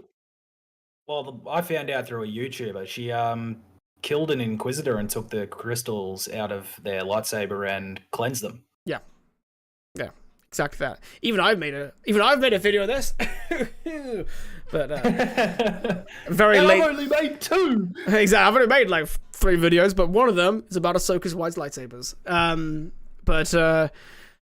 think it actually might have been your video I found that out from. I could be wrong. Probably is, but that one, Not too sure. that's on you for spoiling yourself. But no, I think that'd be cool though. I think that'd be cool. I listened to the audio version because my friend Samson, he told me that Ashley Eckstein voiced it. I was like, yeah, I need to see this. This is cool. So maybe see that in an actual real moment, seeing her take on her first Inquisitor, and just seeing how a Jedi, not Jedi, cleansing a Sith crystal. Because like, I think what's the canon behind a red crystal is that like a Sith like bends it to their will and dominates it, so that and it bleeds red. Like I think that's like the canon for red. The way canonical red crystals work is a Sith or an Inquisitor will kill a Jedi, take their kyber crystal, focus the dark side of the Force into the crystal and cause it to bleed. Yeah. And that's what gives it its red color. But when you purify it, it can't gain its color back, so it goes white. And that's what happened to Kylo's lightsaber, is he tried focusing the dark side into it to bleed it, but it didn't quite work because the crystal cracked. That's why his lightsaber blade is broken. Mm. And that's why he's got the cross hilt lightsaber, because he needed to put in 2 extra emitters to ventilate the extra energy. Yeah, because it was unstable. His lightsaber would just blow up. Yeah, that's it, really. As they do. Which reminds me, fucking props to that youngling in that one episode of Clone Wars that turned his lightsaber into a bomb and threw it at the pirates. Oh yeah, I forgot about that. Talking about smart Padawans in Clone Wars, Bad Batch season 2, the trailer. What do you think? The fact we are going to see a Wookiee Jedi again, the youngling that was in Clone Wars, and he's obviously now in Bad Batch season 2. It's been a while since I've seen the trailer, so I don't remember that. But don't see a lot of him. It's going to happen. We don't see a lot of him. If that's happening, man, I'm fucking keen. Yeah, because there's a lot of Jedi that we know about from all these different races that we haven't seen in any form of TV or film. Because like we know there's been a Hutt Jedi. Yeah, that baffles me in so many ways. I know, right? I know, right? But like, yeah, Wookiee Jedi we haven't seen in like any form of media of like TV and film. Well, we've seen it's going to be interesting. We've seen it very briefly on animated TV, Clone Wars. He was. I wouldn't even call that. I wouldn't even call him a Jedi at that point. Well, he's a youngling. Yeah, still a youngling, but he's still a youngling in Bad Batch because Bad Batch is so close to Clone Wars. Yeah, that's true. Still a youngling. Because really, it was only like a couple of years between when they first showed those younglings and the end of Clone Wars. Well, yeah, we know there's only 3 years between Attack of the Clones and Revenge of the Sith, and I'll say Fallen Order. Bad Batch happens. The first episode, official Bad Batch episode, is the day of Order 66. So we're still looking, which is about halfway through Revenge of the Sith, and we know it's like the kind of version of Anakin that we had in Ahsoka. We're probably looking at 2 years later on. So if let's say he was 10, he's 12 now. The youngling probably. Yeah, 12 to 13, somewhere in that ballpark, easily. Oh, that's gonna be interesting to see. Holy shit! What do you think of them repainting their armor though? The Bad Batch, because it's not red and black anymore. It's like grey and orange. I personally love the two colors. It's not a huge jump because it's like still in the same ballpark of like primary color and secondary color, because instead of black it's grey and instead of red it's orange. Yeah, I see it here. Yeah, it's like a whitey grey on orange. No, I personally I quite like it. They just try to like distance themselves from what they were as the Empire, because the Empire is very much black and reds. So now they're like. Well, not only that, their armor is very distinguishable. In some places, actually, I see like I'm trying to find a way to get this on the screen, but they got images of like green on there as well. Have they? Yeah, I'm gonna send you a link to the picture. I might have to edit this in post. The image for those who will be watching this in video form. But yeah, have a look at that there. You'll see Hunter has got a he's got a teal thing on his arm guard, yeah, and his gloves like a teal color. So I'm all for it. Wreck has actually got yellow around the edges of the breastplate and on the shoulders. Yeah, and I think that's Echo has like a red underneck and like red around the armpits of the chest plate. Yeah. So yeah, that's interesting. I like a small visual difference. It's probably like they're in my head. It's like a way of they're gonna show like this is a different season. This is now season 2. Maybe some time has passed. Cody was in the trailer as well. Yeah, I was gonna say that. Cody, he's still serving in the Empire at this point because Crosshair's talking to him. Well, yeah, because Cody never got his chip removed. No, but we see a lot. There's a literal part in the trailer where Rex is talking and talking about getting all the allies they can get, and when they're on the ship, or I think they're on either a clone facility or a clone ship. Rex is stunning all of them. So I know they've stunned in the past, but my theory here, they're going to like en masse remove chips. Remove inhibitor, yeah. I think because if they're on like a Venator ship or near a medical facility, they could easily get the same computer that Rex and what they used to get their inhibitor chip removed. Yeah, because obviously Rex had his help removed because of Ahsoka, but Rex helped remove Wreckers and the others inhibitor chips in season 1. So we know they can do it without the assist of a Jedi. So we could see like almost like a mass removal of chips and get ourselves like not just a Bad Batch group, but it'd be like a Bad Batch freaking battalion. That would probably help explain how that trooper that saw Kenobi in the Kenobi series didn't attack him on sight. We just didn't know he was a Jedi. Well, I mean, Obi-Wan didn't change his look much. Yeah, but that's just like if you think like how long it's been now. It's been 10 years after. How much do you think that's still like a thing for them? Because it was a 501st clone, man. Like Anakin's and Obi-Wan's squadrons did work together fairly often. Can remember it in rough passing though. Like Obi-Wan isn't looking like he's not changed much, but he's not looking great either. It's been a good 10 years. He's not really looking up. I mean, yeah, but it would still make you do a double take and not just stare at him like you don't know him. Help a veteran get a warm meal. You know what I mean? I don't think he's even looking and registering it. But I just wonder how like that chip even affects him at that point. So I can't see them being like, yeah, I helped Rex one time lead a rebellion, and now I'm here on the streets begging for food. Unless we see that event, it goes horribly wrong. I can't see him going. Well, yeah, I understand if it's a bit of a reach, but let me have it. But I did like that little cameo. Again, more Tamura Morrison. He's great. He plays a great clone. So it's good seeing him. Have you ever realized that no matter what film he's in, he's usually playing a father? No, 'cause I saw him in that film. Oh, which film was it? Where he's like one of the guys. I think it's a rom-com where like these three couples go to this like island. And I don't think I've seen that. But they're like teaching how to become better couples. All the movies I've seen him in, he plays a father. Like Aquaman, he's Aquaman's dad. Oh, is he? Star Wars, he's Boba's dad. Hmm. What was the other one? There was a third one I was thinking of, but now I can't remember it. God damn it, my move has been cancelled. Welcome to the club. Oh, I'll probably think of it later. Yep. I'll probably think of it later. Yeah, exactly that. But no, I'm looking forward to Bad Batch Season 2. I'm looking forward to them expanding more on Omega. Oh yeah, like yeah. I think one of the coolest things I saw in Clone Wars involving her was like she's looking at Rex and just like, "You're a Gen 1, aren't you?" Yeah. It's like, bruh, what? Yeah, because she's actually older than the clones. Most of the clones. Yeah, she just wasn't accelerated. She doesn't have age acceleration like the rest of them. So, but it's obviously she would be, I think, about the same age as Boba. They created two. One, Boba was like Boba's like insurance policy, where if like an unaltered clone, if in the death of Django, which actually did happen, they've got a fully unaltered clone that they can get more samples from to clone him or whatever.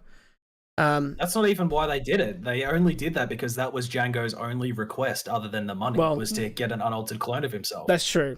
Well, I think Omega might have been.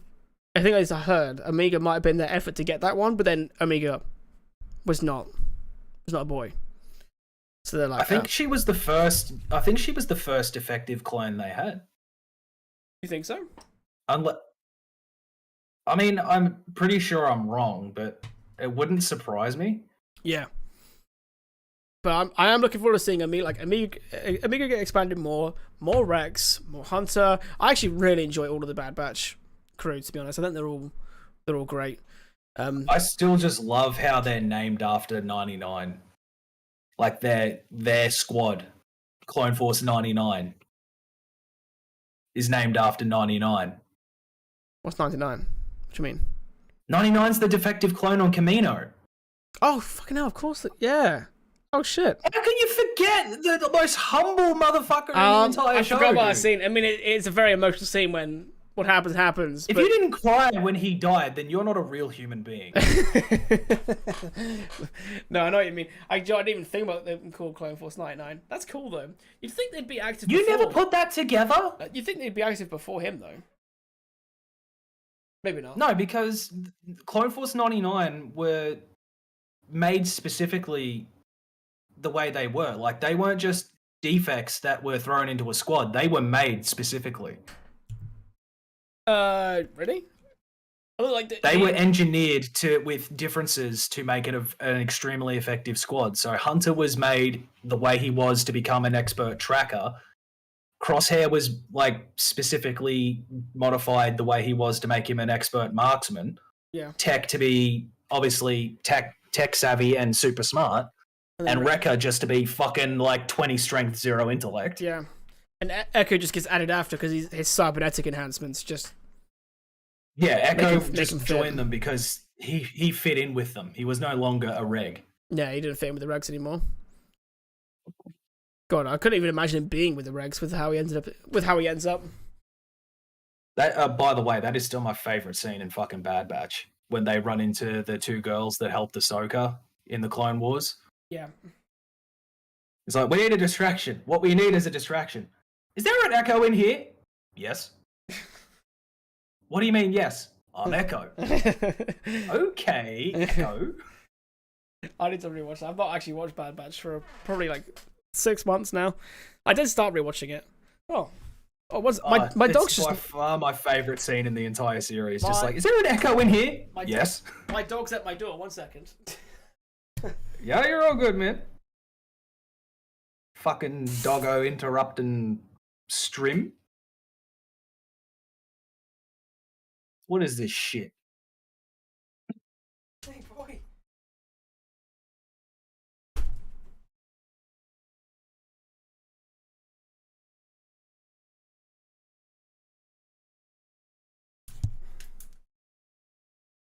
Okay. So my dog just like randomly knocked at my door. Doggo interrupting stream like an absolute legend. Oh my god. Yeah, like, there's just been so many fucking good scenes in all the Star Wars content that's come out recently. There is it's a good time to be a Star Wars fan.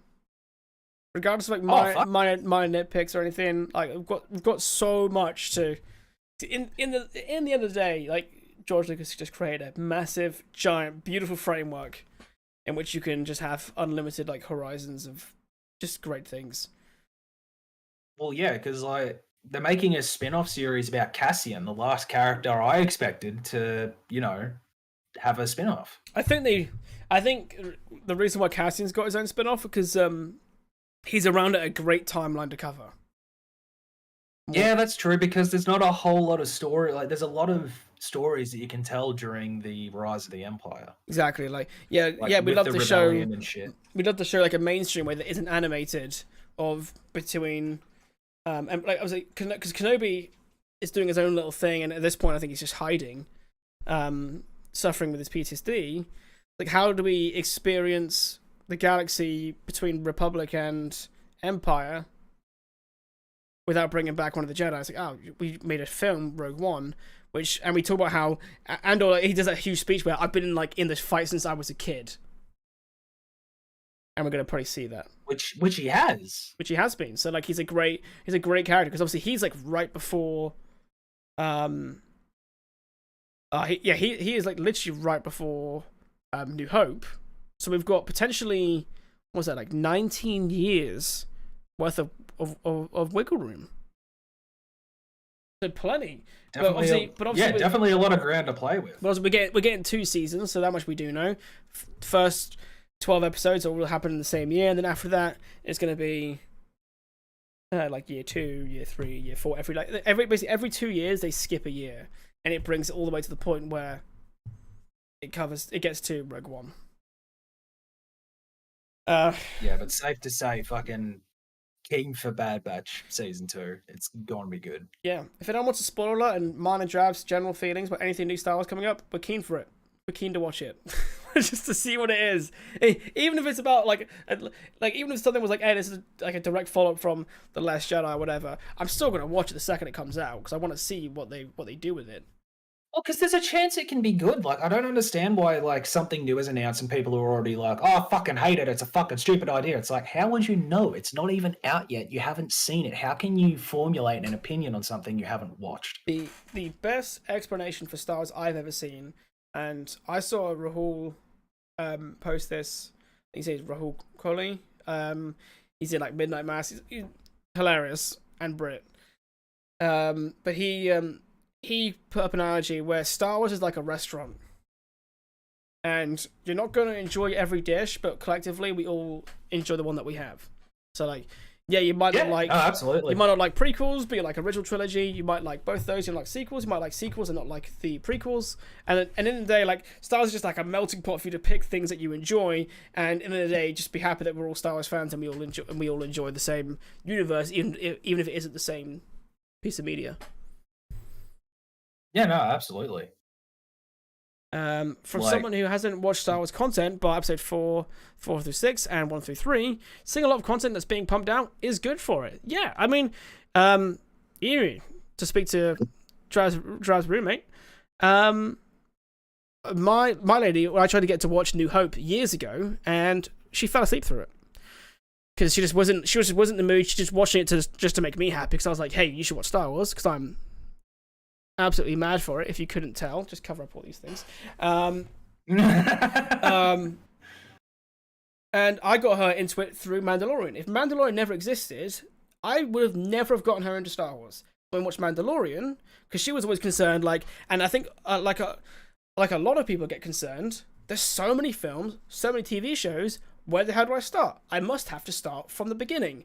And then you see this massive list of stuff. And I tried to get to watch the first season of Mandalorian. She was like, oh, no, I can't watch it.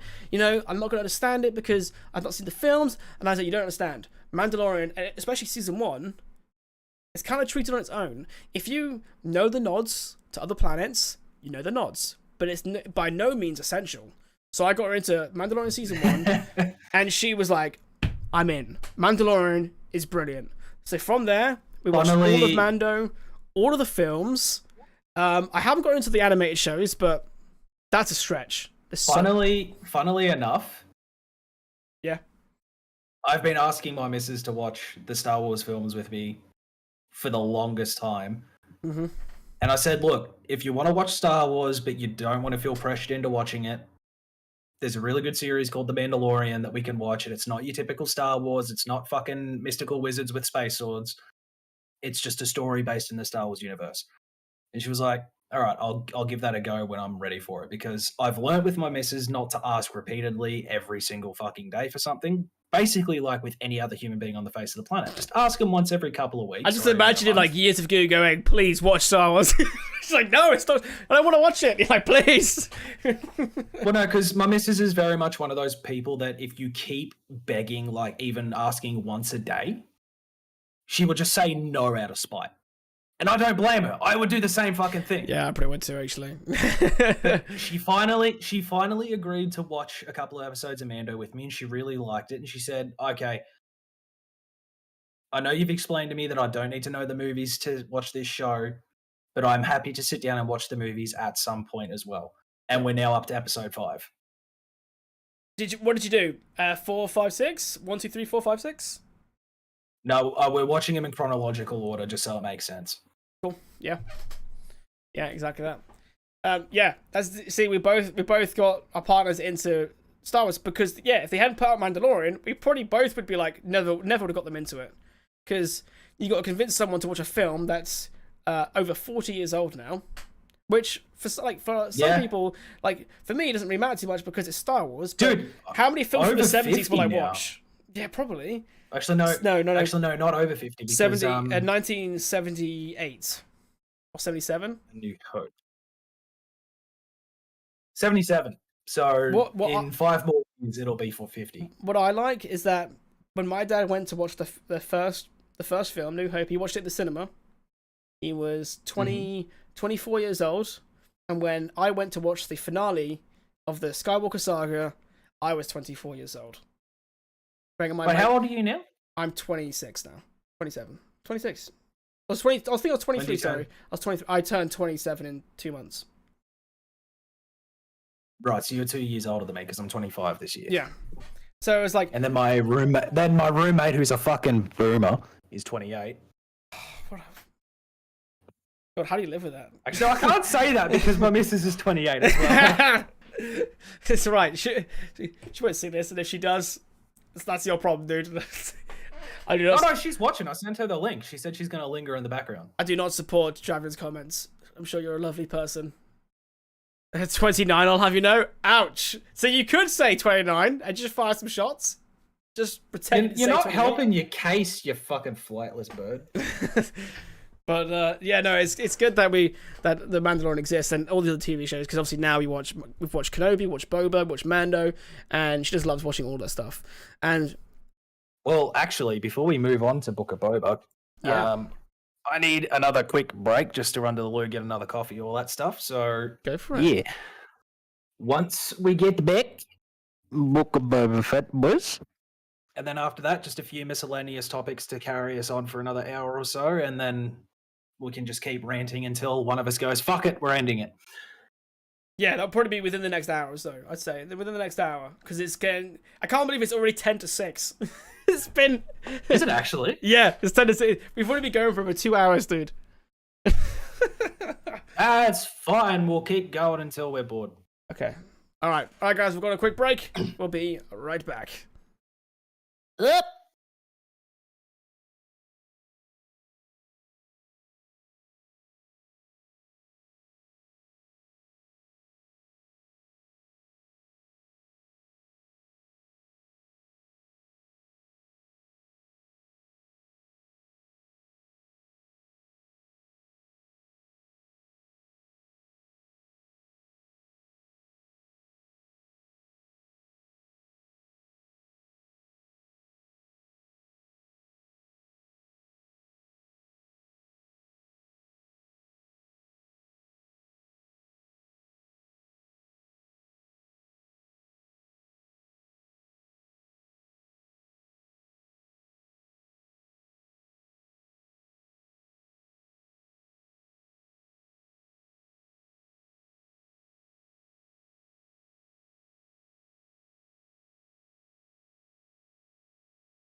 Okay, we're back. Right. God, I've had something like coffees. I'm jealous of you. I've not had a single coffee today. I would very much like one. I thought you would prefer tea. A bit more of a coffee guy nowadays, I'll be honest. Well, didn't you have to stop drinking tea because it did that thing to your throat? Yeah, luckily it's not a problem anymore, but yeah, I am a traitor to my kind. That's alright, dude. Like, as you know, my missus lives in the UK as well, and she fucking swears black and blue that coffee is the superior drink.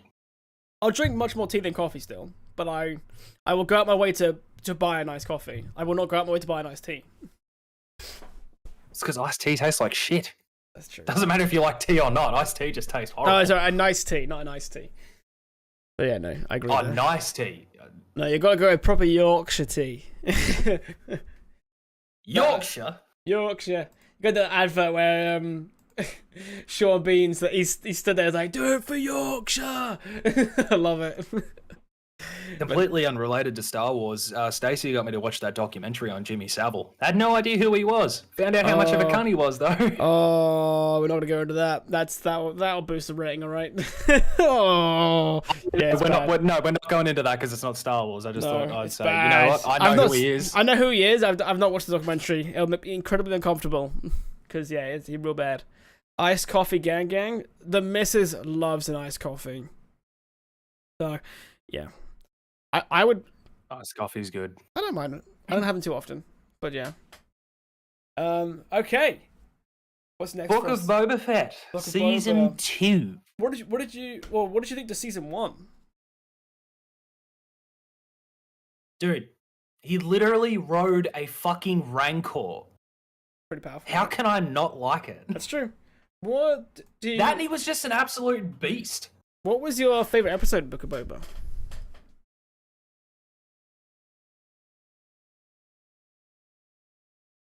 I probably have to say, funnily enough, the episode about Mando, purely because I just love Mando. I was going to say, if we're not including that episode because, you know, I'm going to say the irony being that the best Mando, episode of Boba is a Mando episode.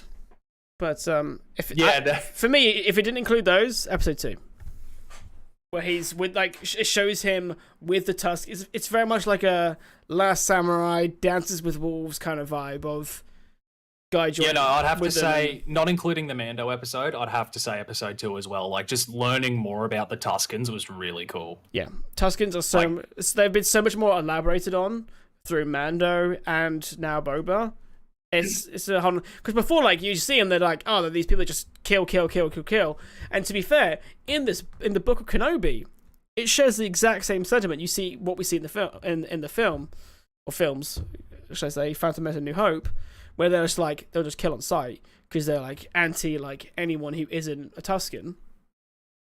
But they're actually a lot more civilized than we thought. Yeah, Mando and Boba show a complete other side to it, and they are a little bit unreasonable. They will kill you if they need to, but like seeing the other side where it's cool. Like seeing someone who isn't from there become one of them too, also cool. And and we never see. I love the fact. Go. Yeah. I love the fact that he takes down Cad Bane using the Tusken staff. A gaffy stick. Gaffy stick, that's what they're called. It's cool though. Yeah. What do you think of the fact that we never see the chieftain's wife dead? I'm pretty certain we ever see him. I don't think we ever see her weapon. I don't think we ever see her amongst the ones that we see the chieftain. Was that the Tusken that was in like the full black? The full black with the garb? hood. The one who was like completely fucking badass. The one that was training Boba. Train Boba, clears out the Pike's train from the inside. Cause she just like goes through, just like guts everyone apart. Yeah, no. I actually didn't notice that her body wasn't with the rest of them. So if she was still alive, that would be pretty fucking cool. I was actually expecting her to come back for the finale of season 1 because I got the miss into it. I watch it the minute it comes out because it comes out at 8 a.m. UK time, and then I watch it again in the evening with the lady. So I'm the second time I'm like analyzing, like, where is it happening? What's going on? I reckon if she is still alive and she comes back, it'll be like a mid-season 2 thing, or like second to last episode of season 2. Well, a lot of people are hoping that in season 2 that they leave Tatooine. I mean, it's a possibility, but I don't see why Boba would leave. Like he just like gained supremacy of Mos Espa. Yeah, he now has Mos Espa. But some people feel like they're gonna grab the Marshal because obviously like it's like he survived or something. Because he's dead, dude. No, he's straight up dead. No. Marshal ain't dead. He's not. He didn't die. No, wait, dude. Do you not see? I'm pretty sure they show him in the post credits that he's alive. Oh, if they did, I didn't see that. I'm pretty certain. I didn't know they had a post credit scene. Always the same post credit nowadays. You know what I mean? Ever since Marvel started doing it, everyone has it. No, but I check every episode. Like I scroll to the end of the credits, make sure there's no like little like because you know how if you scroll along the progress bar of the episode, it has like a little has a frame of like what is in that part of the episode. Like I didn't see anything like that in all of the episodes. He's in the credit scene. So he is still alive. Yeah. Shit. Yeah, because like he gets like shot like once in the shoulder, whereas the other guy just gets like he gets eviscerated, doesn't he, by Cad Bane? The deputy, yeah. The deputy who thinks he's being clever. But yeah, no. So there's rumors that because they show he's alive, he'll be like, hey, I'm the Marshal, I'm better at ruling, this kind of thing, because he's like an overall good guy. And then people want to see, and Tamura Morrison said this as well, he would like to see Boba being badass. I imagine it's quite fun to play a badass character. Like when he was in Mando season... Was it season 2? Yeah, when he's in Mando season 2. Yeah, season 2. His episode is something else. Like just going through, smashing stormtrooper helmets, rocket punching. Oh man! And then one of my favorite bits that he does in that episode when he uses his jetpack rocket and he aims for I think he actually aims for the one on the right and he hits the one on the left and it crashes into the one on the right. Like, oh, great shot. Yeah, he aims for the one that's got a higher altitude and then it falls into the other one. No, he doesn't. If you look back, because he says, I aimed for the other one. And if you look back at the scene, he actually aimed for the other one and he hits the wrong one and it fell into the one he was aiming for. So he unintentionally destroyed both. It was like that little nod, like, yeah, I aimed for the other one. Like it's a little... And I actually look back and you see him target the other one as well. It's great. Yeah, no, now that you point that out, yeah, he actually did. But, yeah, season 2. So, are you wanting to see more? Do you want to see more Tatooine? Do you want to see him take over Tatooine, or are you hoping he leaves and does something else? I reckon he'll get dragged off to a side thing, and a part of me hopes he does because throughout all of Star Wars, we have just been oversaturated with Tatooine. There is just so much Tatooine. We see Tatooine in Phantom Menace, Attack of the Clones, New Hope. Obviously both in see it in Revenge of the Sith, don't we? No. Do we not? No. Rebels. I've seen that movie so many times. Now I'm blanking. Rebels, Clone Wars, Rise of Skywalker, Book of Boba, Mando. They've all shown Kenobi. Obviously Kenobi. Yeah, obviously Kenobi. But yeah, a lot of shows show Tatooine. Actually, no, they do show Tatooine in Revenge of the Sith, right at the end, when Obi-Wan delivers Luke to fucking hell, of course Owen they do. Yeah, I'm wrong. Yep. It's because it's like for like 2 seconds. So it's like... Yeah, it's not a prominent scene. It's just like an end of movie. I will train the boy. No, I'm just kidding. It's not the same episode. Here you go. Like he trained his father. Yep. Oh man, that burn. Have you seen? I've seen a clip where. Right. Have you seen? When I saw that trailer, I was like, "Oh, Uncle Owen out for blood." Have you seen that clip though, where someone like deep fakes like Ewan McGregor's face, like everyone's face, onto his own? It's like it's ironic. He's watching the TV. They pause. He goes, "It's ironic that he roasted me, but he could not save himself from being roasted." And it shows like New Hope. It's like. Oh no! Oh no! Oh, that's too good. Oh man, but no, I think personally, to be honest, I would like, yeah, I think Tatooine's a little saturated. I'll still take Tatooine. I think Tatooine's cool, but I would much prefer seeing him leave, I would like to see him have his own story where I know about crossovers, and we might see him cross over into Mando season 3, which we'll obviously go into more a bit later on with their whole arc. But I would like to see him do his own thing, and I would actually like to see Fennec Shan be more than just a side character. Yeah, I think Fennec Shan's a great character, or the actress, Ming-Na Wen. She's phenomenal, and she's a huge Star Wars fan. She's obviously a voice actor in Bad Batch as well. I would just like her to see, like, she's obviously, they've set her up as a very capable, competent, like, just character to rely on. Now I want to see, like, her, I also want to see her expanded on as well. I remember reading somewhere that the actress that played Fennec Shand is like the only actor in Star Wars who has played her animated self as well as her physical self. That's not true. Bo-Katan. Oh, yeah. Well, it might have said one of the only then. I might be remembering. Yeah, one of the only. I think Bo-Katan one of the very few. Bo-Katan, I think, was the first one, because obviously we didn't see Fennec until Bad Batch. And obviously, Bo-Katan, she was obviously the voice actress. But Fennec was in Boba Fett first.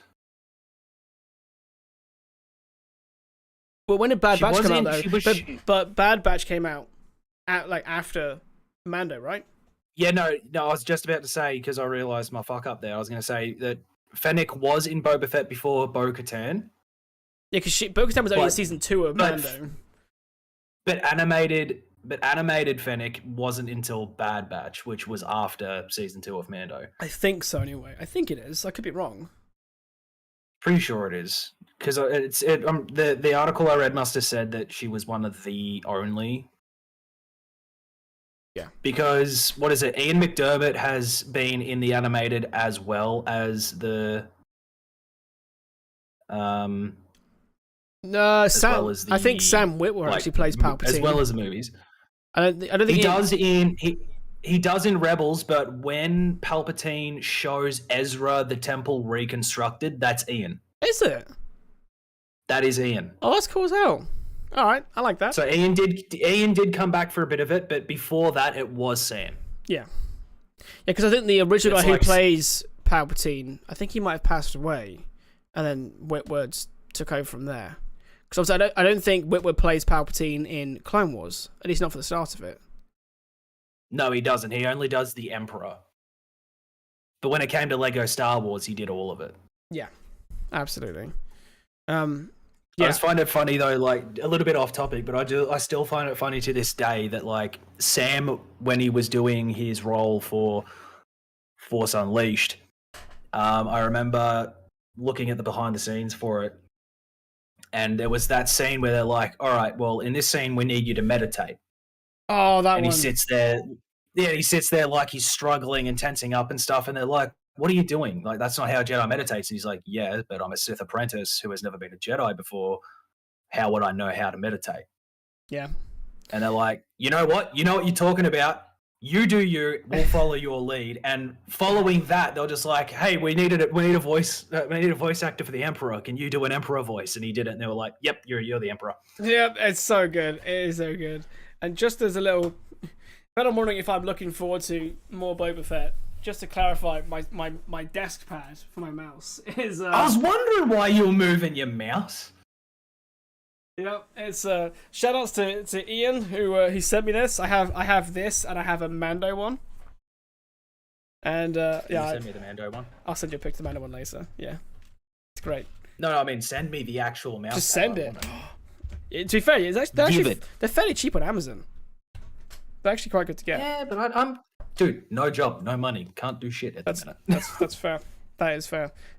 I'm also building a house. Those are incredibly bloody expensive.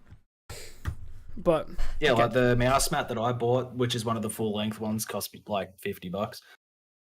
This one here cost me, or the other one cost me like £10, which is like 20 Australian. Something like that, yeah. It's not a full desk one though. It's a bit more smaller. If anything, it's a tad too small. I probably got a bigger one, but it looks cool and it's got Boba on it. So what's not to love?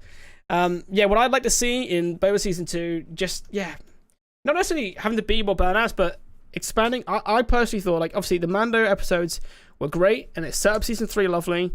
That scene with with Luke, I think they've done such a better job this time around with deepfaking Luke.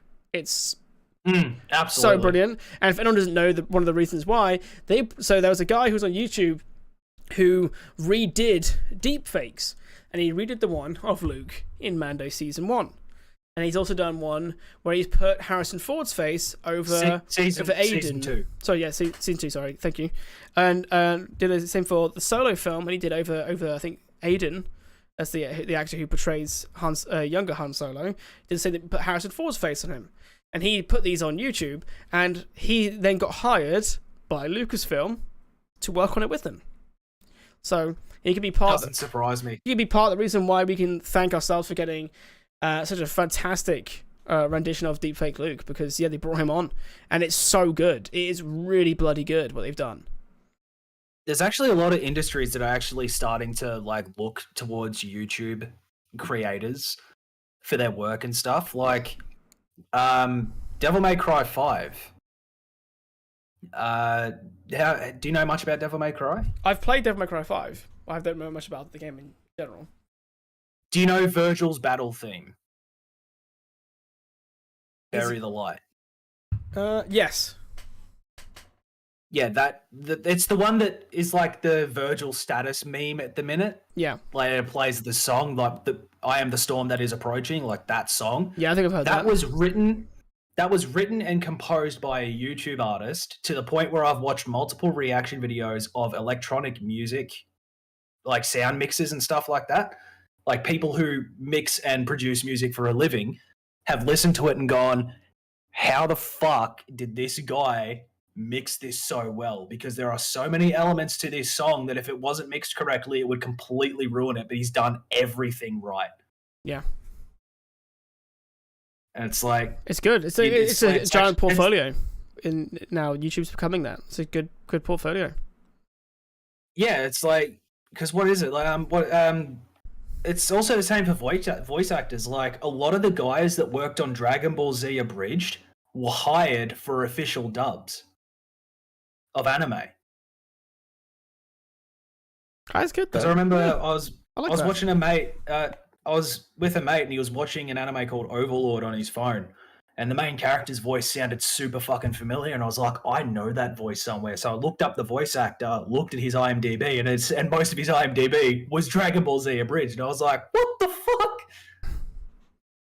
It's good how it all like comes around as well. Yeah, it's good to see so it's really good to see that so it's good to see that like these industries aren't just going down the traditional routes of finding workers. They're actually, looking on all platforms. So like they see someone's audition and they just go, oh, YouTuber, fuck them off. Now they look at the YouTuber and go, oh, hang on, they worked on this. Oh, fuck, this is from a very popular channel. Oh, shit, they did really good work. Get this fucker in now. Yeah, I mean, look at for the longest time, Lucasfilm were ahead of the game when it comes to, I think they like digital cinema, like digital cameras, were a huge part of George Lucas. That's the reason why he used them so heavily in the prequels, because he was like developing the technology further. Because Lucasfilm just don't make Star Wars; they help other people make other cool things, basically. And I think they've actually just released the TV show, or like a little documentary called Light and Magic, and it shows how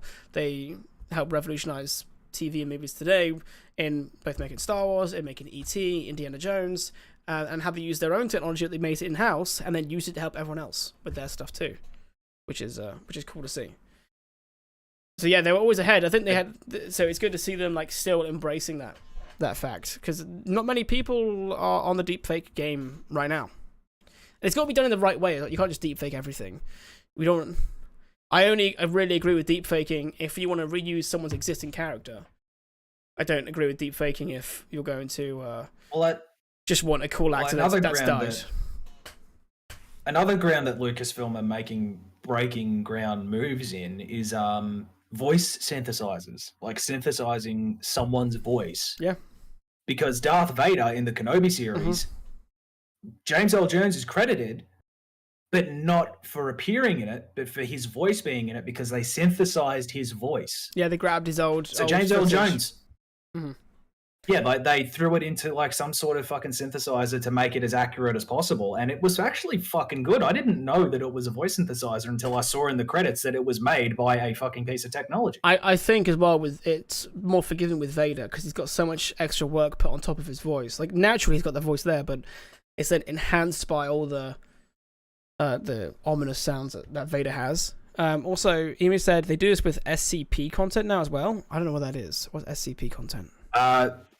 SCP is like all the well, have you never heard of SCP before? No. Secure, Contain, Protect, I believe it stands for. It's a massive fan, like not even a fan thing, like it's an original IP thing, but it's written by the community essentially. Okay. Oh, so like people who write that get like hired to work officially in other places.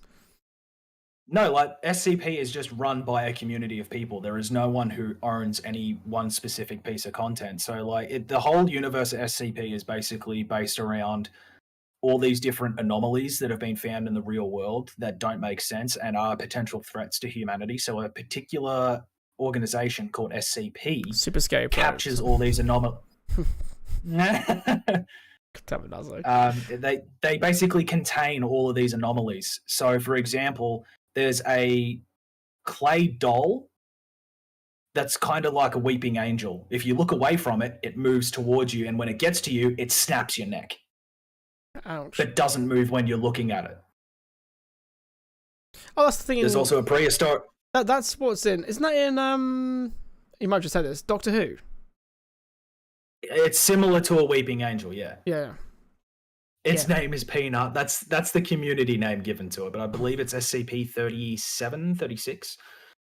But there's like all sorts of SCPs. Like there's an SCP that is a coffee machine, and it will make a liquid form of anything you ask it to.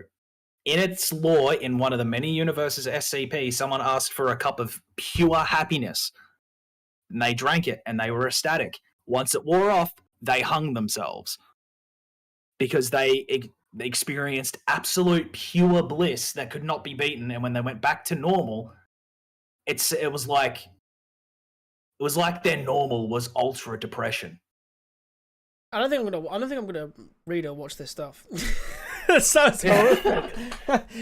No, not all of them are bad. Like there's also an SCP that's just a soup bowl, and whatever you want will appear in the bowl. Fair enough. There's also like an SCP that's a little jelly blob that walks around and hugs people. There is likely SCP for Star Wars. They said. Emu said. There's a furry SCP. Yeah, oh man. There's an SCP for everything. Fair enough. I feel like Expanded Universe is probably SCP now. Done by official authors. There's also, put it this way, there's an SCP where there's an amulet that you can wear. So a necklace with an amulet on it. And I can't remember exactly how it works, but it's something along the lines of like you can create copies of yourself. Mm-hmm.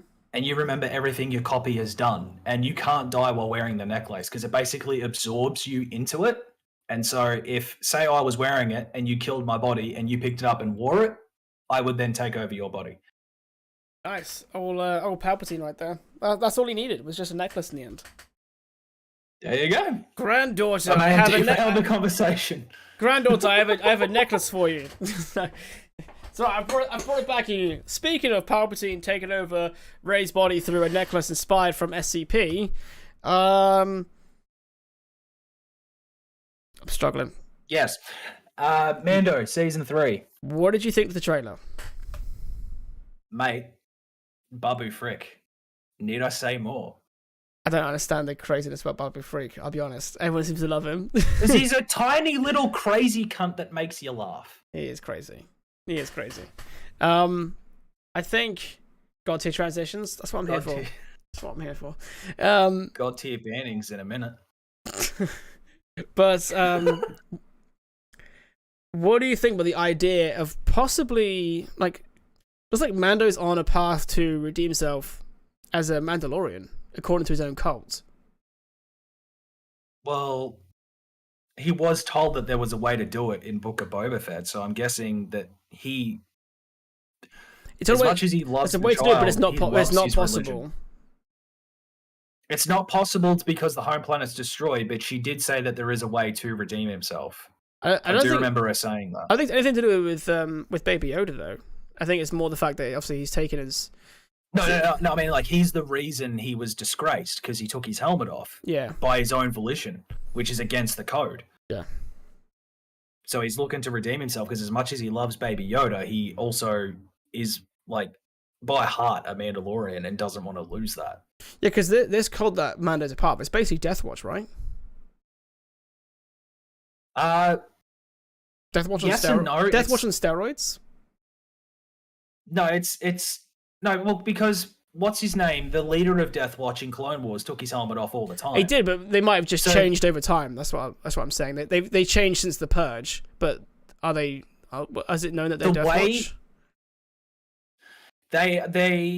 I'm pretty sure this cult was formed by remnants of Death Watch that took the old ways of Mandalore. So you know the old Mandalorians from the Old Republic era, how you never saw them without their helmet off?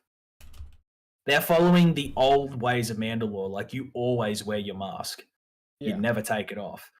Obviously, it's not as extreme because, like, we know Cassidus, or whatever his name was from KOTOR 1. Yeah. He didn't wear a helmet. He didn't even wear armor. And then he became the leader of Mandalore. Yeah. That's true. So this cult has obviously taken it to the extreme, but they follow the old ways of Mandalore. It's ironic though, because Bo-Katan used to be a part of Death Watch, right? She used to be a part of Death Watch, and she took her helmet off all the time. Yeah. So, like, Death Watch followed the old traditions of, like, trial by combat and we are warriors, but this cult is the same, but they take it to an extreme of you're never to take your helmet off to anyone, or like just other extremist bullshit. Yeah. So I like the idea, and I saw them, like, they made like a small Mando helmet, implying that Baby Yoda will have the choice yet again to be like, hey, you're gonna become a little Mando, a Mandalorian Jedi that's Yoda. Well, he is a foundling, so there is that chance. He is technically, but I wonder if in Yoda's Baby Yoda's or Grogu's decision in becoming in by the sound of it, choosing Mando, which personally I find it really weird that Luke made him make a choice though. Just gonna put it out there. Don't know if I fully agree with that stance. Especially seeing as how he left because of attachment. Anyway, that's divulging, or diverting. But I think it just might be a case of, like, he's trying to rebuild the Order and he's keeping some of the Jedi traditions. That being, like, he knows what attachment can do. Yeah, ironic though, right? It's a little bit ironic. Well, think of it. If Luke left Tatooine, became a Jedi, and then came back and found out Uncle Owen and Beru were killed after he had this connection with the Force, he would have gone dark side like that.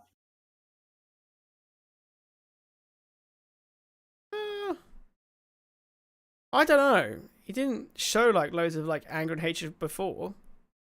Obviously, it's weird because they're basically his parents, and they died, and he's just kind of like, there's nothing for me here now, and he just leaves. Would he have just gone immediate dark side? I don't know. We didn't really see him go kind of dark side once, and that was when he was obviously fighting Vader in Return of the Jedi. When he references Leia. Well, there definitely would have been the chance of him going dark, I reckon. Yeah, maybe. But I don't like, there's like all these different things, like all these little mini books where like Luke is learning everyone's like backstories through journals, through Obi-Wan, and all the like different like places of information he's getting, and he goes, oh yeah, let's just try to recreate the Jedi Order. Like, but the Jedi Order fell. I don't see Luke being like just replicating it in his own way. Mainly because he's attached in his own way. He's attached to his father. He's attached to his friends, and it's attached to his father that allowed him to save his father and make him come to the light, and therefore redeemed in the Force. And then his attachment to his friends is what made sure that Han was returned safely from Jabba the Hutt. All these different things, all these attachments, they actually worked out for him. They was attached to him, and if he didn't do it, then he would have been. Yeah. Well, the reason why Luke was so powerful in Legends is because he practiced the light side of the Force, but it was a case of he didn't have the old traditional ways holding him back and repressing his emotions. Because he found ways channel his emotions in ways that didn't influence the dark side. Like, he found out a way to conjure Force lightning using the light side of the Force in Legends. That also exists with Plo Koon.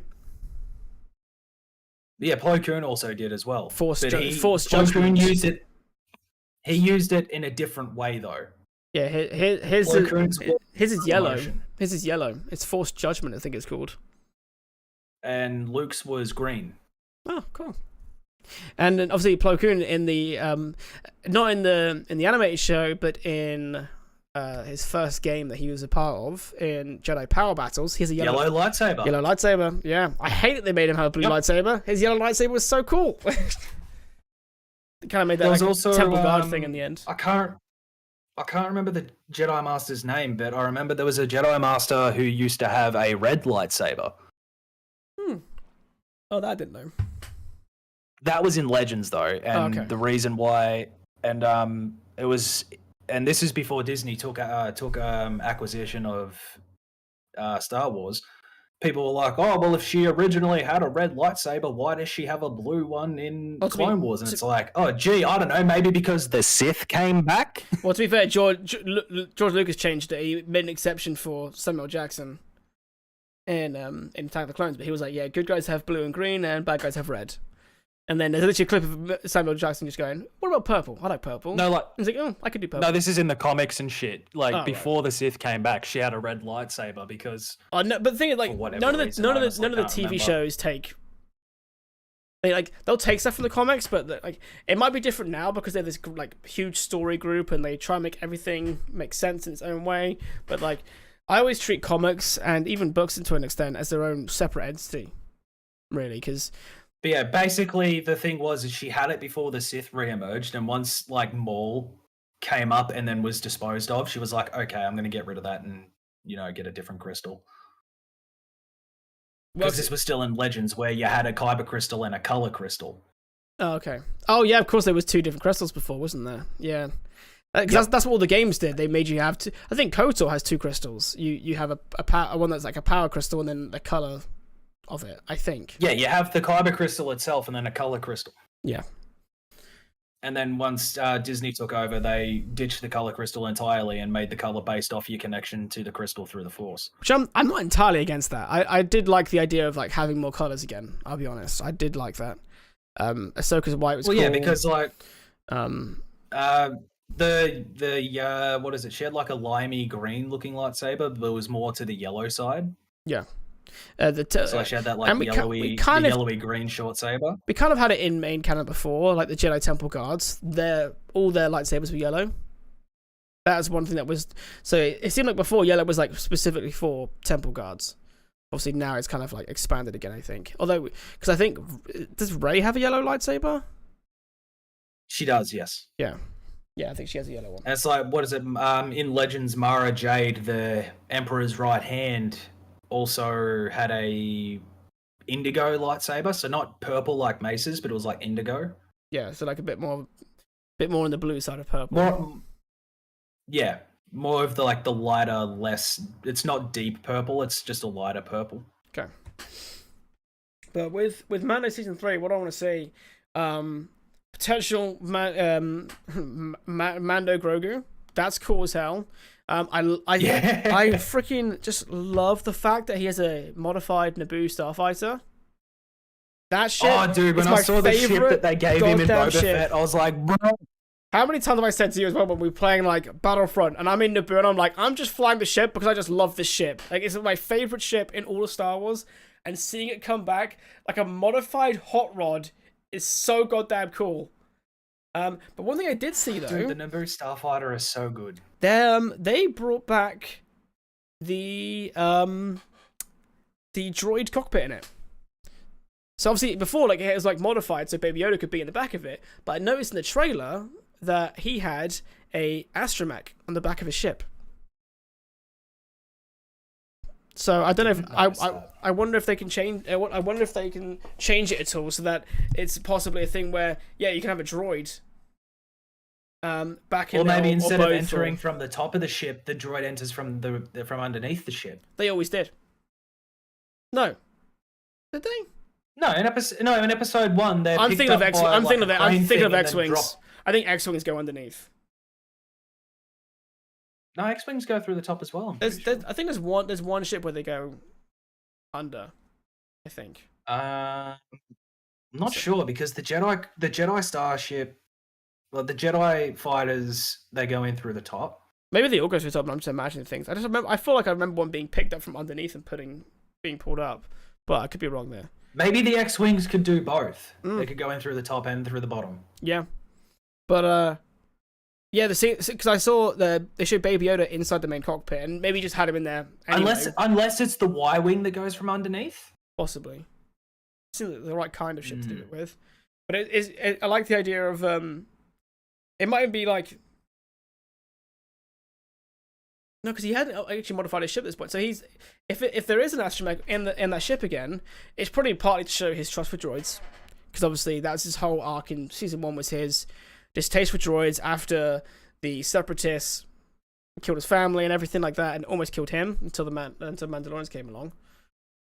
Dude, that IG unit was so fucking good in season 1. It's like spraying brilliant. his heads like, you have taken damage to your central processing unit. You mean my brain? That was a joke.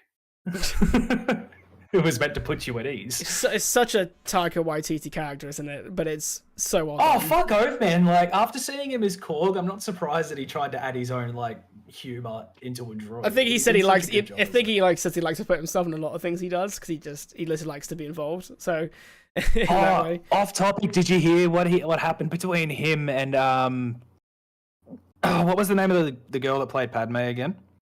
Natalie Portman. I'm drawing a blank. Yeah, Natalie Portman. Yeah, did you hear what happened between him and Natalie He's like, you should be in my new Star Wars film. It's like, I was already in 3 of them. Like, oh, bro. I was already in it.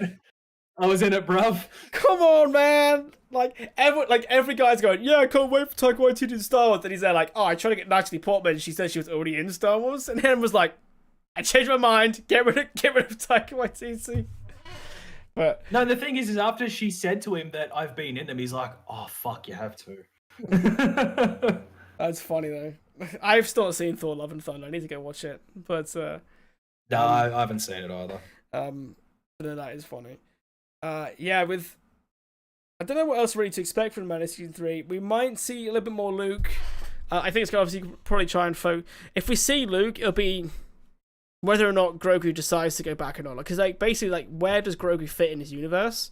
Because obviously, because if he goes back to Luke, then the sad truth could be that he dies at the temple before Force Awakens. But they've shown him leaving now. So obviously, we've seen the beginnings of the building of that temple in Book of Boba. Yeah. And you must think he would be strong. He'd be stronger in the Force than Kylo at this point. So It depends. I can't see him it depends being on if he was there when the temple was destroyed. Well, that's what I was thinking. Like, well, because the problem is he ages so much slower. You never know, like what. Because obviously, like Grogu's 50, he can live to be like 900. At what point is he able to like freely walk around a bit easier? Because they've shown him like doing his jumps and his flips because he's using the Force. But well, I mean, considering they can live to like 900 years old, I'd say like 80 to 90 is when they hit like the average, like to like a human would be like 8 to 9 years old.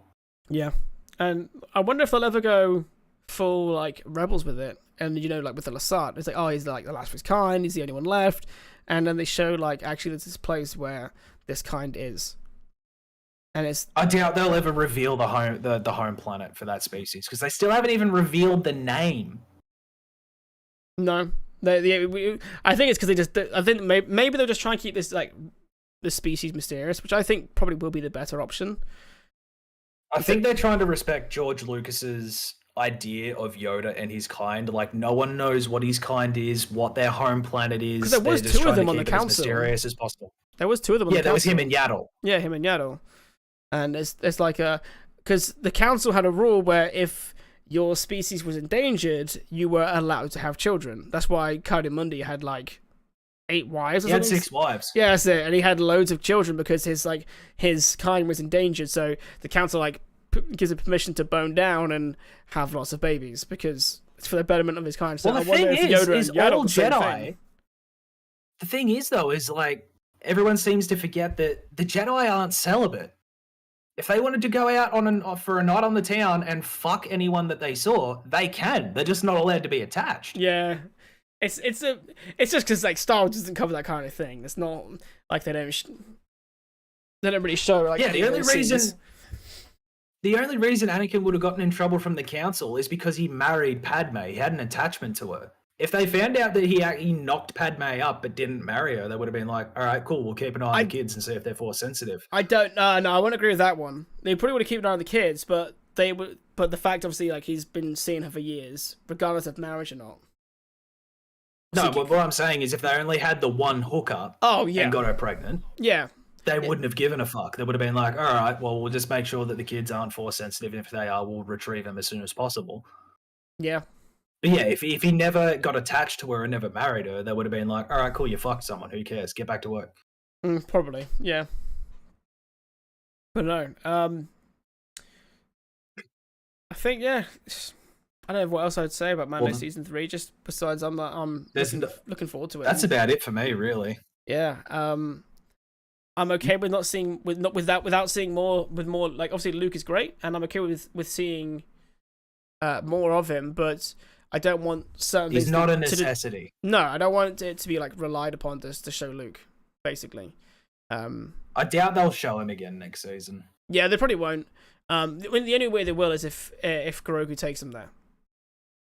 That'll be the key. Or I think we'll probably see Ahsoka again if they decide to bring Grogu back to Luke. I don't think they'll bring Luke back in again. Yeah, possibly. Well, like Ahsoka has ties to Mandalore and Bo-Katan, and obviously now Grogu and Mandalorian, so there would be reason for crossover if so, but she's already fought at Mandalore once. Does she want to fight there again? Like, is she bothered? Well, like Boba said, that planet's been turned to glass, so if there's anyone still living there, it'd be interesting to see it. But we did see Bo-Katan sitting on that throne, so there's a chance that people are still living on Mandalore. Did he say like shattered it like glass? Because I think there's like half the planet is like. I think we've seen images of it of I think we've seen Mandalore. When Mando and Boba went and found Bo-Katan to get their help to retrieve Grogu in season 2. Bo-Katan said something about wanting to reclaim Mandalore, and Boba looked at Mandalorian and said, "Mandalore, the Empire turned that planet to glass." Yeah, that's true. I think we've seen a picture of it where like literally half of it is like just off in fragments. I got that image in my head. I could be wrong, but I feel like I saw it before. Yeah, I honestly don't remember. It's been a while since I've seen season 2 of Mando. Yeah, same. I don't think I saw it in Mando. I think I might have seen it in something else. But yeah. What? Definitely a chance of it for sure. Well, I think we'll see Mandalore because obviously, if not, we'll see the moons like what Concord Dawn. I think that's the name of it. Yeah. What have we got next on the dock? What have we got left in store? I think we've covered pretty much everything right now. That's all of the main topics. There's a few smaller topics I wanted to bring up just to wrap everything up. Okay. We'll try and quick fire a little bit.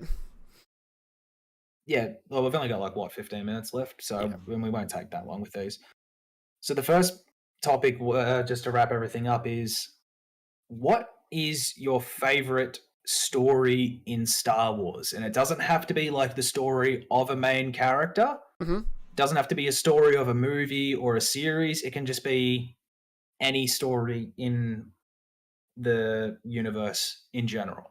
Oh. Because I don't have a top favorite, but one of my favorites I do look back on was there was a kid who witnessed his father get gunned down by a rebel during a firefight with the Empire.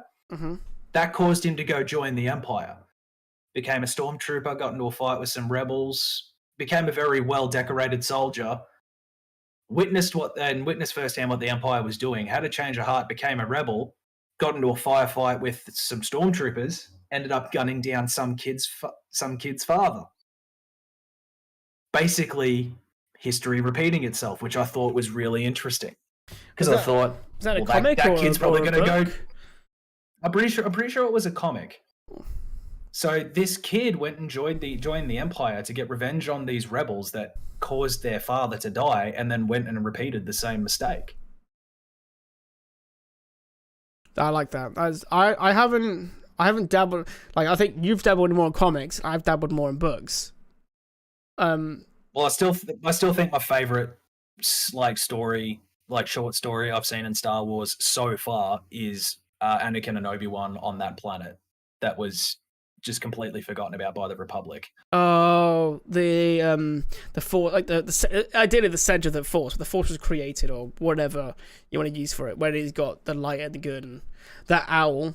That No, we were talking about it before. The planet where they don't have blasters. They have like slug weapons.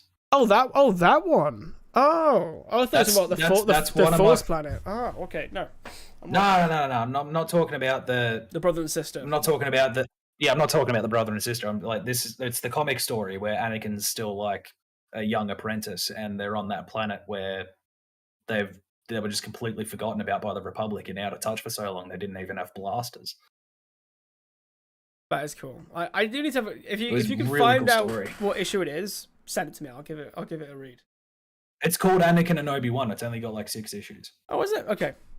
Ironically, because for a while I was subscribed to, I think it's Comixology or Marvel Comics, and I think they had that, but I hadn't got around to reading it yet. They've done one comic on, they've done like a one-off comic on Qui-Gon, done a couple one-offs on Obi-Wan. Probably more than a couple. Let's face it, it's Obi-Wan. Thanks, Google, because that's what I wanted to see. I typed in Obi-Wan and Anakin, and it said Obi-Wan and Anakin fan fiction. Oh, of course. Oh, God. Yeah, we know what that's going to contain. No, thank you. Yeah, it's just called Obi-Wan and Anakin, but when you search it up, for the love of God, type in comic afterwards. Okay, all right, yeah. That's not even slightly surprising. That's the internet for you. Was it rule 32? Oh, man. But... I don't even know what that is, and I don't want to know. It means if it exists, there's adult content based around it. That's rule 34. 34? Fuck! Oh god, what's rule 32 mean? I don't even want to know. It's probably something gross as well. Favorite story? I don't... The problem is, because I've been more in the books, I think one of my more interesting books, and obviously I love Master and Apprentice, and I love to see more Qui-Gon, but I haven't read Brotherhood or Padawan yet, so I have to clarify that. But Dooku Jedi Lost is really good. I thoroughly enjoy seeing what Dooku was like while he was as a Jedi, seeing his disenfranchisement with the Republic, with the Jedi, his curiosity and when he trained Qui-Gon, and how willing he was to do things. It's really interesting. I would never recommend buying the book because it was actually designed to be an audio drama. So the book is simply a script. So the book, I bought the book first because I was like, hey, I'll take a book. My way of getting away from screens. But I would really recommend Dooku Jedi Lost because that's a really good book. And just seeing Dooku's slow turn from bad to good, his connection with family, how he becomes a count, that's all covered. Along with him. Well, he's just a count because of his family. Like, his family is royalty from where he's from. He is, but he was taken away when he was young to be a Jedi. So, technically speaking, he shouldn't be a count. But he goes back to his planet. I know he found out who his family is. He found out who his family was, and he realizes that, like, his father was nothing to do with him, and he's a horrible man. I think the planet is called Sereno, I think is the name of the planet he's from. But it's really cool. I'd really like, if anyone's got any time, it's designed to be an audio drama. It's got music, it's got sound effects, it's got voice actors. For example, it's done from the perspective of Asajj Ventress, who is in Dooku's like office or whatever, and she's going through all his old diaries that he kept because when he basically, as a Padawan, was sent to Sereno and he met his sister, and they kept in touch while he was at the Order. So like it's a lot of like, you see his perspective when he was younger and as he's getting slowly older and how he's keeping in contact, and you can see like him slowly change and how he becomes who he is. Do we ever find out what Dooku's first name is? Because I'm guessing Dooku's his last name. I don't. It's probably in the book. I don't remember actually. Because obviously we only know him as Darth Tyrannus or Count Dooku. It might say on there. It might be in. It probably is in the book. It's been a good 2 years since I listened to it. I think we're going to be able to find out his fucking real name. I don't think it's ever been revealed.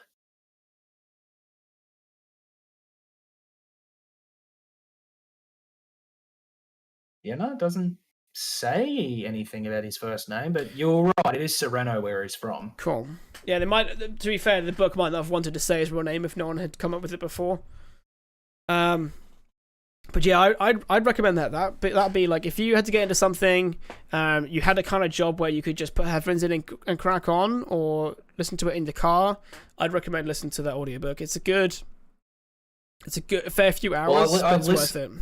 I've actually been listening to like a lot of true crime stuff while doing like the dishes and shit around the house, so I might actually fucking chuck that on instead. Yeah, I'd honestly give it a go. That, and obviously I think it's better than the Ahsoka one. The Ahsoka one was cool because like it just like fills a gap in her storyline, but there are certain arcs in the Ahsoka book that that season 7 covered. So like for example, there's 2 sisters, and obviously like they had that so like there's a bit of crossover that I don't think was intended between the book and season 7, because it's not the same. Yeah, it's not the same 2 sisters, because it was kind of like written. I think it might have even been written before season 7 was released. Yeah, I think it was written before season 7 was released. So of all the books I've read so far, especially for the audio one alone, I'd say go listen to Dooku Jedi Lost. I think there might be more Dooku ones, which I need to give a go, because he's just a cool character. Like, he really is. Oh yeah, absolutely. Next miscellaneous topic is favorite Jedi and Sith. Know for a fact that your favorite Jedi is Qui-Gon. How did you know? Figure. How did you know? It was like... But favorite Jedi and Sith, and why? So why is Qui-Gon your favorite Jedi? I think because he wasn't trapped into the indoctrination of the Jedi. He and they show this in the books. Like he was very much like unsatisfied with the fact that the Jedi was almost like a glorified police force for the Republic. He thinks like Jedi should be left more alone.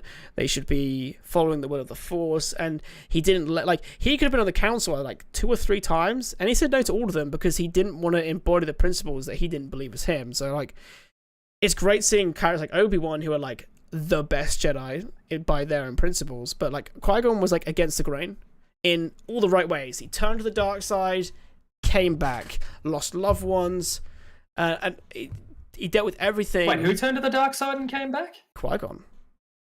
Qui-Gon went to the dark? What? It's a comic, bro. It's a comic. Give it a go. Give it a go. Trust me. Send me the name of it and I'll give it a read. That sounds interesting. I'll find it for you. But yeah, Qui-Gon's even been to the dark side. That's why it's always theorized, not just for the obvious reasons, where if Qui-Gon survives, Anakin never turns, because he gives him the father figure that he needed.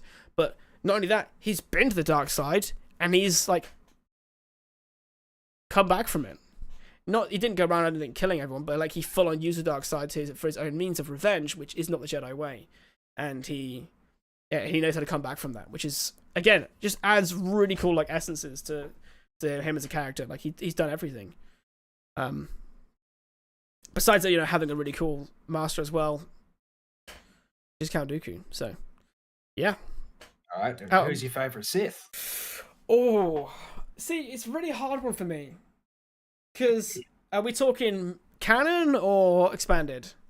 And anything. I'd say like I'll separate the two. So for expanded, I'm going to join you in the Darth Revan Club. Learning more about I didn't choose Darth Revan for any of my answers since he's been both. Because if I wanted to be a real smart fucker, I could go Darth Revan for both. Because he's been a good guy and a bad guy. That's true. So I purposely left him out of my decision. So he's not any of my decisions. Okay. He's by far my favorite character in Star Wars of all time. Yeah. But he's not your favorite either one. For the sake of this question, since it's been both, it's kind of unfair to choose him as an answer. So I purposely left him out. Okay. I won't include him. Darth Revan is cool as hell.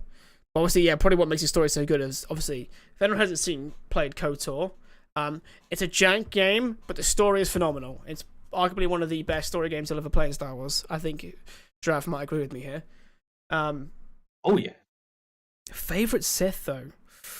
Do you know what? Ironic. Maul. Maul is so like, obviously I love Count Dooku, but Maul's progression, like obviously in Phantom Menace, he's a very non-character. He's a cool guy that does cool shit, and that's the end of it.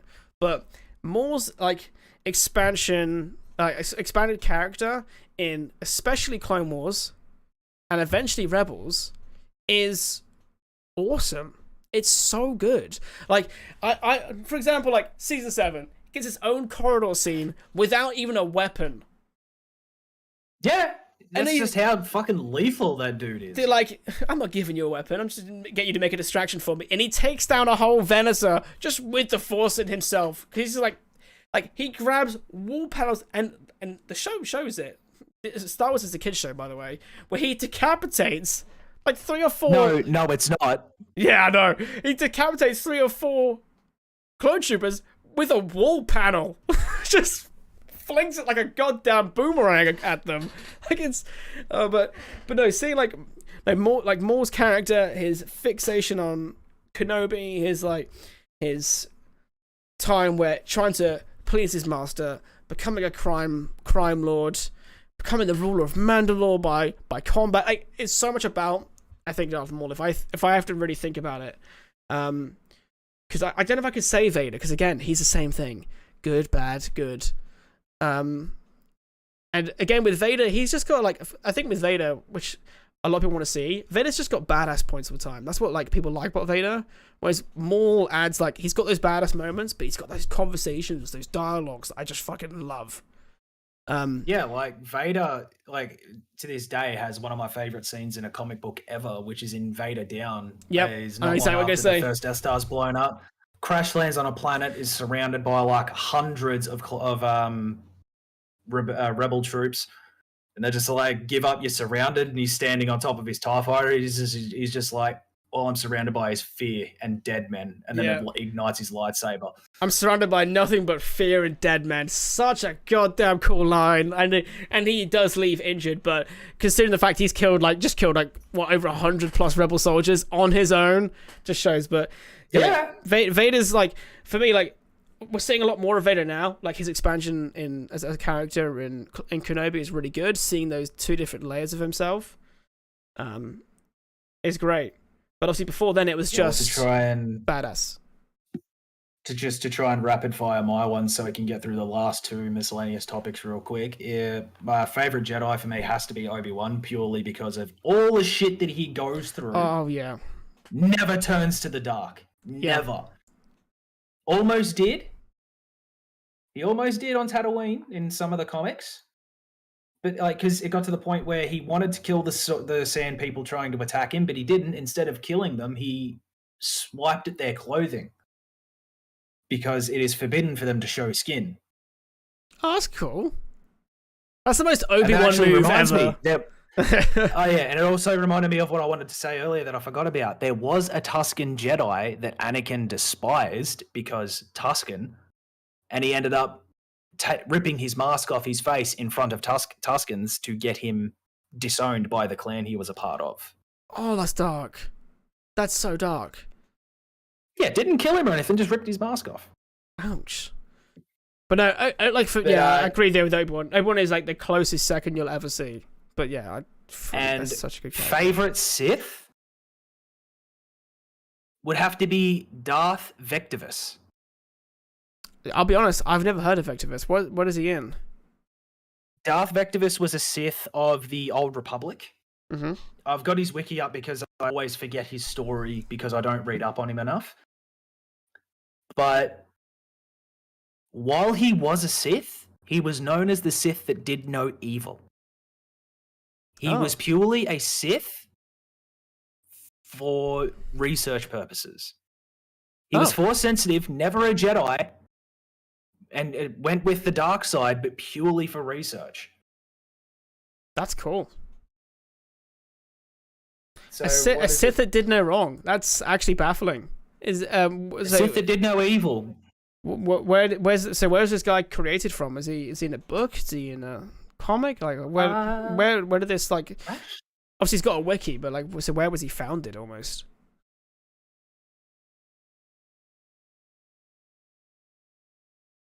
I know he's from the Old Republic era, but I'm pretty sure he was from a comic book. I'm not sure where he originated from.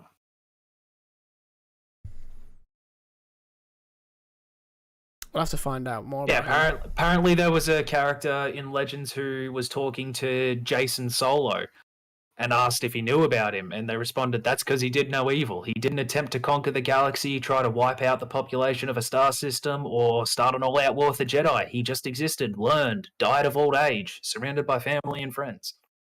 Because there was always that weirdness with the Sith, like where the only Sith that exists nowadays, they're all like these hateful, have to dominate the will of everyone else. But like, yeah, it's good to see nuance. Because that's typically what the dark side does to people. But with Darth Victivus, he just not purely study. He even started up multiple mining franchises and shut a couple of them down because they weren't profitable. He literally just lived life the way he wanted to while being a dark side user. He was never evil. That's actually quite cool. I need to read up on this guy. Because at the end of the day, the dark side isn't inherently evil. It just makes you susceptible to your negative emotions to commit evil acts. And doesn't necessarily mean you're evil. And bad emotions make you stronger. So for those who are seeking power, rely on that to get stronger. Yeah, well, there's that, but there's also the original Force wielders called the Jedi. That just studied the Force before there was a light side and a dark side, and then an internal struggle happened. People separated. Some learnt the more the more powerful ways of the Force, and some learnt the more knowledgeable. That's how it split the dark and the light, all that sort of shit. Next thing on the docket is favorite era of Star Wars and why. For me, it's easy. It's the Old Republic. For me, it's prequel. I think it's prequel era. Like the Clone Wars era? I said you could include the Clone Wars, but I said just before. I would say that's. I include Episode 1 in the Clone Wars era. Okay, because to be honest, there's not enough on it. But I would love to actually see, at least from what I've read, the bit before Phantom Menace. I think is really interesting. So I would say maybe you could include it all the way up to the end of the Clone Wars, but my favorite time period is actually probably when before the Jedi Order's been created. You got young Dooku, young Qui-Gon, all this intrigue. Palpatine's in the midst. He's at this point probably still with Plagueis. I haven't read the book, so I don't know when he gets rid of him. But like, so roughly 50 to 100 years before Episode 1. No, because Qui-Gon's probably like he can't be older than 50 in his lifetime, I would say.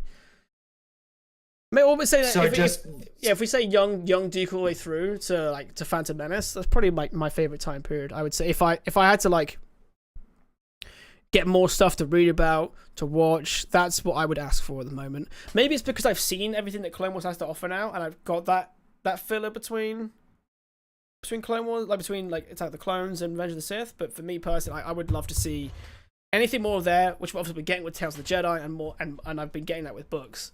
Through the books I talked about earlier. But yeah, what about you? I just love the Old Republic era. To be fair, I just love the idea of there being an actual empire of Sith and not just an empire run by two Sith with foot soldiers. Yeah. Like, it is a straight up Sith everywhere. The internal power struggle, shit like the struggles and all that shit. It's just fucking great. I love it. Do you ever play the Old Republic to get more of that world? The MMO? Yeah. Yeah, no, I never finished it though. I never finished any of the stories. I do need to go through and play and finish them though. I hear good things about the Sith Warrior story. To be fair, Sith Warrior. Yeah, no, I have heard the Sith Warrior story is good. And the Imperial, Imperial. Is a marksman one? Officer. They're like a sniper class. I don't know what they're called. They might just be called marksmen. But it's an Imperial agent. Imperial agent, yeah, okay. Imperial agent. I've heard good things about all of the stories in the Old Republic. I just haven't gotten around to doing them. Yeah, that's fair. obviously I love the Jedi Knight story. That's because again, that's just tend to be the stories I go towards. But I think a friend of mine, he beat the Imperial Agent, and he loved it. It was really good. Yeah, I do need to like go through them at some stage. It's just that I'm not really the biggest fan of MMOs, so trying to get through it all is a bit of a pain. It's a lot better nowadays, I would say. I do want to play through it though, purely because there is a Revan DLC, and you actually get to see Revan. Yep. And all that shit, and basically finish off his story. Because that's one of the main things I love about Revan is the fact that he was in prison for 200 years, and the only reason the Sith Empire never moved on the Republic is because through a mind link Revan had with the Emperor. He was strong enough to influence the Emperor of the Old Republic, that a motherfucker that literally devoured worlds. Yep. Darth Nihilus, eat your heart out. I would say it's better to even. It's a good time to go to SWTOR because they brought out level scaling. So, not like the typical MMO trap where you've got to like do loads of side questing to make sure you're a high enough level to enjoy the story. Now you can just go ahead and just play the story at your own pace, at your own will, and just have fun with it. So if there's ever a time to enjoy it, since it is free to play, I actually might go back to it now. It's free to play. The only reason I didn't want to play it is because I need to pay for the subscription, so I don't have like half the XP gain. The only thing you'll lose like 10% XP, but it's level scaling, so it doesn't matter anymore. And you would subscribe to get access to things like more PvP mission, like more PvP. They basically like limit things like PvP and dungeon, or not dungeon, but they call it like flashpoints. So if you're a fan, they basically limit your content. Yeah, they limit your content like the main story, but they don't limit the story. You don't get to do the DLCs. If you're there to do, you get to do all the expansions. They limit the DLCs. All the expansions except the latest one. What's the latest one? Like it's like Shadow of the Sith or something. It's Sith something. That's all I remember. Because it was Shadow of Revan, Rise of the Hutt Cartel, Galactic Starfighter, Galactic Stronghold, Shadow of Revan, Knights of the Fallen Empire, Knights of the Eternal Throne, Onslaught, Legacy of the Sith is the newest one. Legacy of the Sith, that's it. Yeah. I would say I wasn't a huge fan of the one before Legacy of the Sith. But like the core story, like I think they're all great. I'll actually have to, reinstall it and get back on it since it's all level scaling. Yeah, exactly. Hell yeah. All right. Last thing on the docket, and we can wrap this up. Favorite lightsaber style? You see, the kind of Jedi I've picked that I enjoy the most. God, how to say like favorite lightsaber style? Favorite one to watch, or the favorite one to? The one that you would more than likely use if you could become a Jedi. It'd be Surisu, which is Form 3. That's both. I think that's Obi-Wan's lightsaber style, and I think Qui-Gon had pieces of Surisu. It is a bit more aggressive though.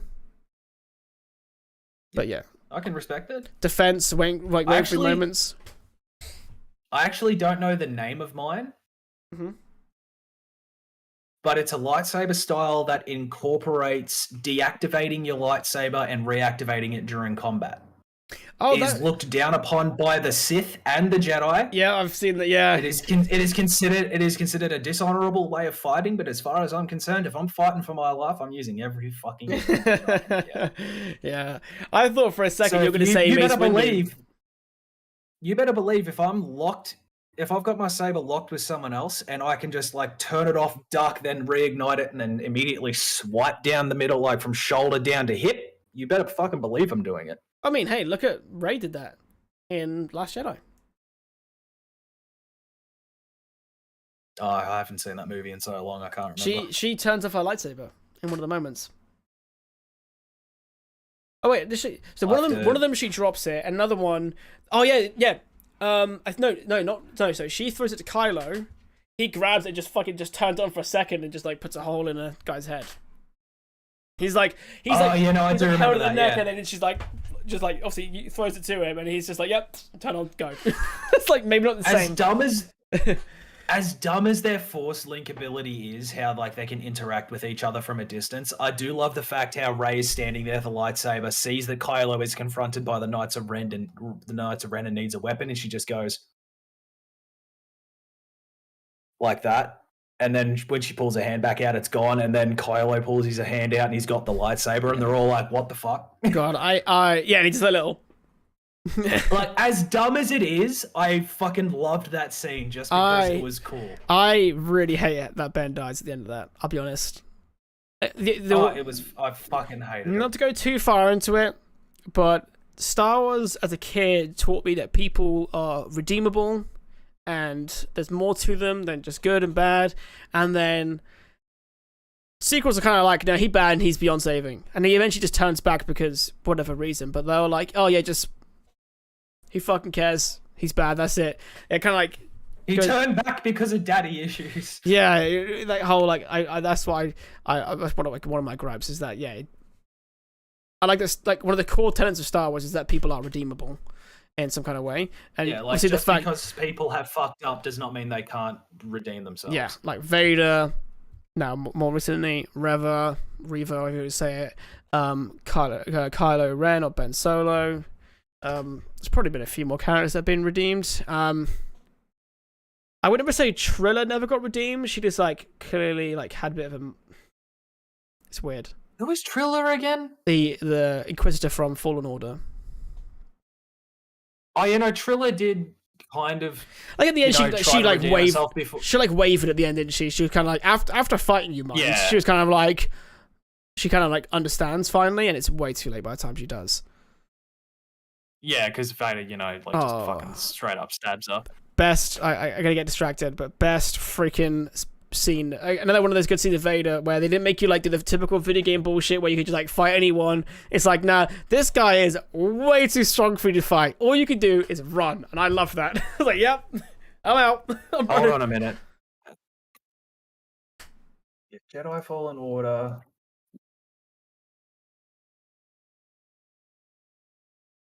Darth Vader in the Tactical Guide. In the what? So, the Tactical Guide, so like the Codex of Jedi Fallen Order. Yep. His Tactical Guide entry simply states, few survive an encounter with the most powerful Sith in the galaxy. Escape is the only chance of survival. Love it.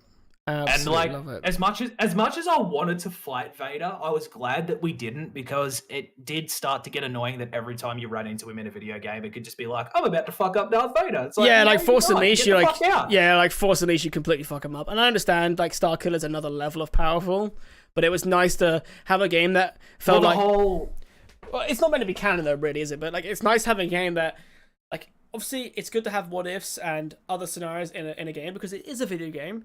But it's nice having a game that just exists in the Star Wars universe. It's like, yeah, this is how it would be if you were actually in Star Wars. And you want to let's just remind you that you're a Padawan. You're a fucking Padawan. Yeah, like you were never made a knight. Well, he is by that point. He gets made. I think he gets. Yeah, he gets made a knight. By Sarah, yeah. Yeah, he gets. By Sarah, yeah. Yeah, yes, Sarah. Yeah, she makes him a knight at the end of it. But actually, like, sorry, no. T'Pol. Doesn't Jaro T'Pol do it? Yeah, because he's like for ages he's trying to fight in that vision that he has on the thing. On Dathomir. Real quick before I forget, though, real quick before I forget, the whole point of Force Unleashed, like if you watch the behind the scenes video, whenever someone in the team asked what is the point of this game, the entire team's response was to kick people's ass with the Force. Yeah. Just like that game, you were supposed to be over the top. That's what exactly. It was supposed to be. That's why when people go, oh, what if Starkiller joined? And it's like, it's never going to be as powerful as you would. Like, let's say somehow Starkiller is put into the world of Star Wars properly through TV or movies. He would never be as powerful as he is in the games. There's no way. Oh, absolutely not. He would still have his abilities that no one else would use. Guy could bring down a goddamn Star Destroyer, and we were happy that Vader could take down a light cruiser ship, like a light transport ship. Like, imagine what happens with a Star Destroyer. He wouldn't be that level of powerful, but he would still have that Force repulsibility. You know how when he jumps up in the air and pulls himself in like that and then blasts outward? he would still have that, and he would probably be the only one who can do it because of how dangerous the ability is. Like, if you fuck up even a single thing about that technique, you can vaporize yourself. Yeah, because I've seen clips the way he's like just vaporized like tons of stormtroopers with it. Yes, like you fuck up the channeling of that ability in any way, shape, or form, and you're toast. Yeah, absolutely. But on talking of being toast, we've been discussing this for like just under over 3.5 hours. We'll edit this down, and if we find we'll cut out the rants that were completely not supposed to be in here, like the fucking video game rant that we had about full price games and shit. You never know. Cut that 30 minutes out. But we'll try and see what mediums we can put this on. I say because we have no idea. We haven't even discussed it. But thank you, everyone. We'll figure something out. Yes, thank you, everyone who's decided to pop by for the live part. This is mainly designed to be enjoyed whenever you're available. That's why it's more of a podcast format. I try and keep talking to everyone in chat a little bit less, just because I want you guys who are listening and not like watching on a YouTube live to be able to enjoy this at work or while you're driving or anything like that. But what do you think, Drav? Any closing statements for our first episode? Star Wars is great. We still need to set a schedule for this if we're going to do it on like a semi-frequent basis. So whether it be like once a week or once a fortnight, like whatever works. Yeah. Because even if I do get another job down the line, not if I ever get another job, I know I'll get another job, but like when I get another job down the line, we can make it work on a day off or something, but still try to aim for like the once a week, once a fortnight sort of mark. Once a week is like the best. We'll see what we can maintain. It's always like one of those things where it comes like right now comes down to availability. Availability. I feel like we could probably both like. Right now, I'm a bit busier because we're building a home, but obviously that like I'll be moved in within a month and a half, so I still could probably be available once a week. Will this be available on Spotify? I need to find out how I get it on Spotify, but if we can get it on there. Absolutely. I'd like to try and get it on everything we can. Yeah. Obviously got discussed with Dravian because this is it may be on Qui-Gon on YouTube, but it's intended for both of us to enjoy equally. So we'll see what we can get it on. At the end of the day, like if we manage to get this to work, or even if we don't, like we're not expecting this to obviously go anywhere or do anything. We're just doing it for the sake of it because it's something we enjoy. Just love Star Wars. But everything it brings us. It might be worth setting up a separate channel for it just to keep it separated from anyone's personal thing, so it's a joint operation. On Spotify, it'll be separate completely. That's a guarantee. And we'll see what we can do for anything else. Oh yeah, absolutely. But like if we need to, we can always just set up a Tales of the Dune Sea YouTube channel and just chuck the episodes that we end up doing on here on there if we ever want to move it in the future. Exactly that. Let's take.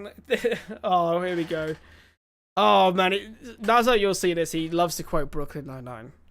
This is Tingling, and you're listening to Boggers, a God in Shackles. But first, the broadcast brought to you by Fun Frames. Make your spectacles a spectacle. God damn it. That's a great one, though. It's when Jake Peralta is a lot... I thought he was making fun of me for wearing glasses. No. This is when Jake Peralta is locked up in prison, and Charles Boyle's way of getting him out of prison is to start a podcast to help other people come forward with evidence. And that's what he says. God damn it, also. Yeah, you can always rely on him to quote Brooklyn Nine-Nine in some capacity. But no, yeah. Thank you so much for watching today. Great to have you all here. We'll let you know when we're next going to do this. Hopefully in the next week or two. Got lots of shows to discuss. This is kind of like a very broad covering one. We'll probably end up doing...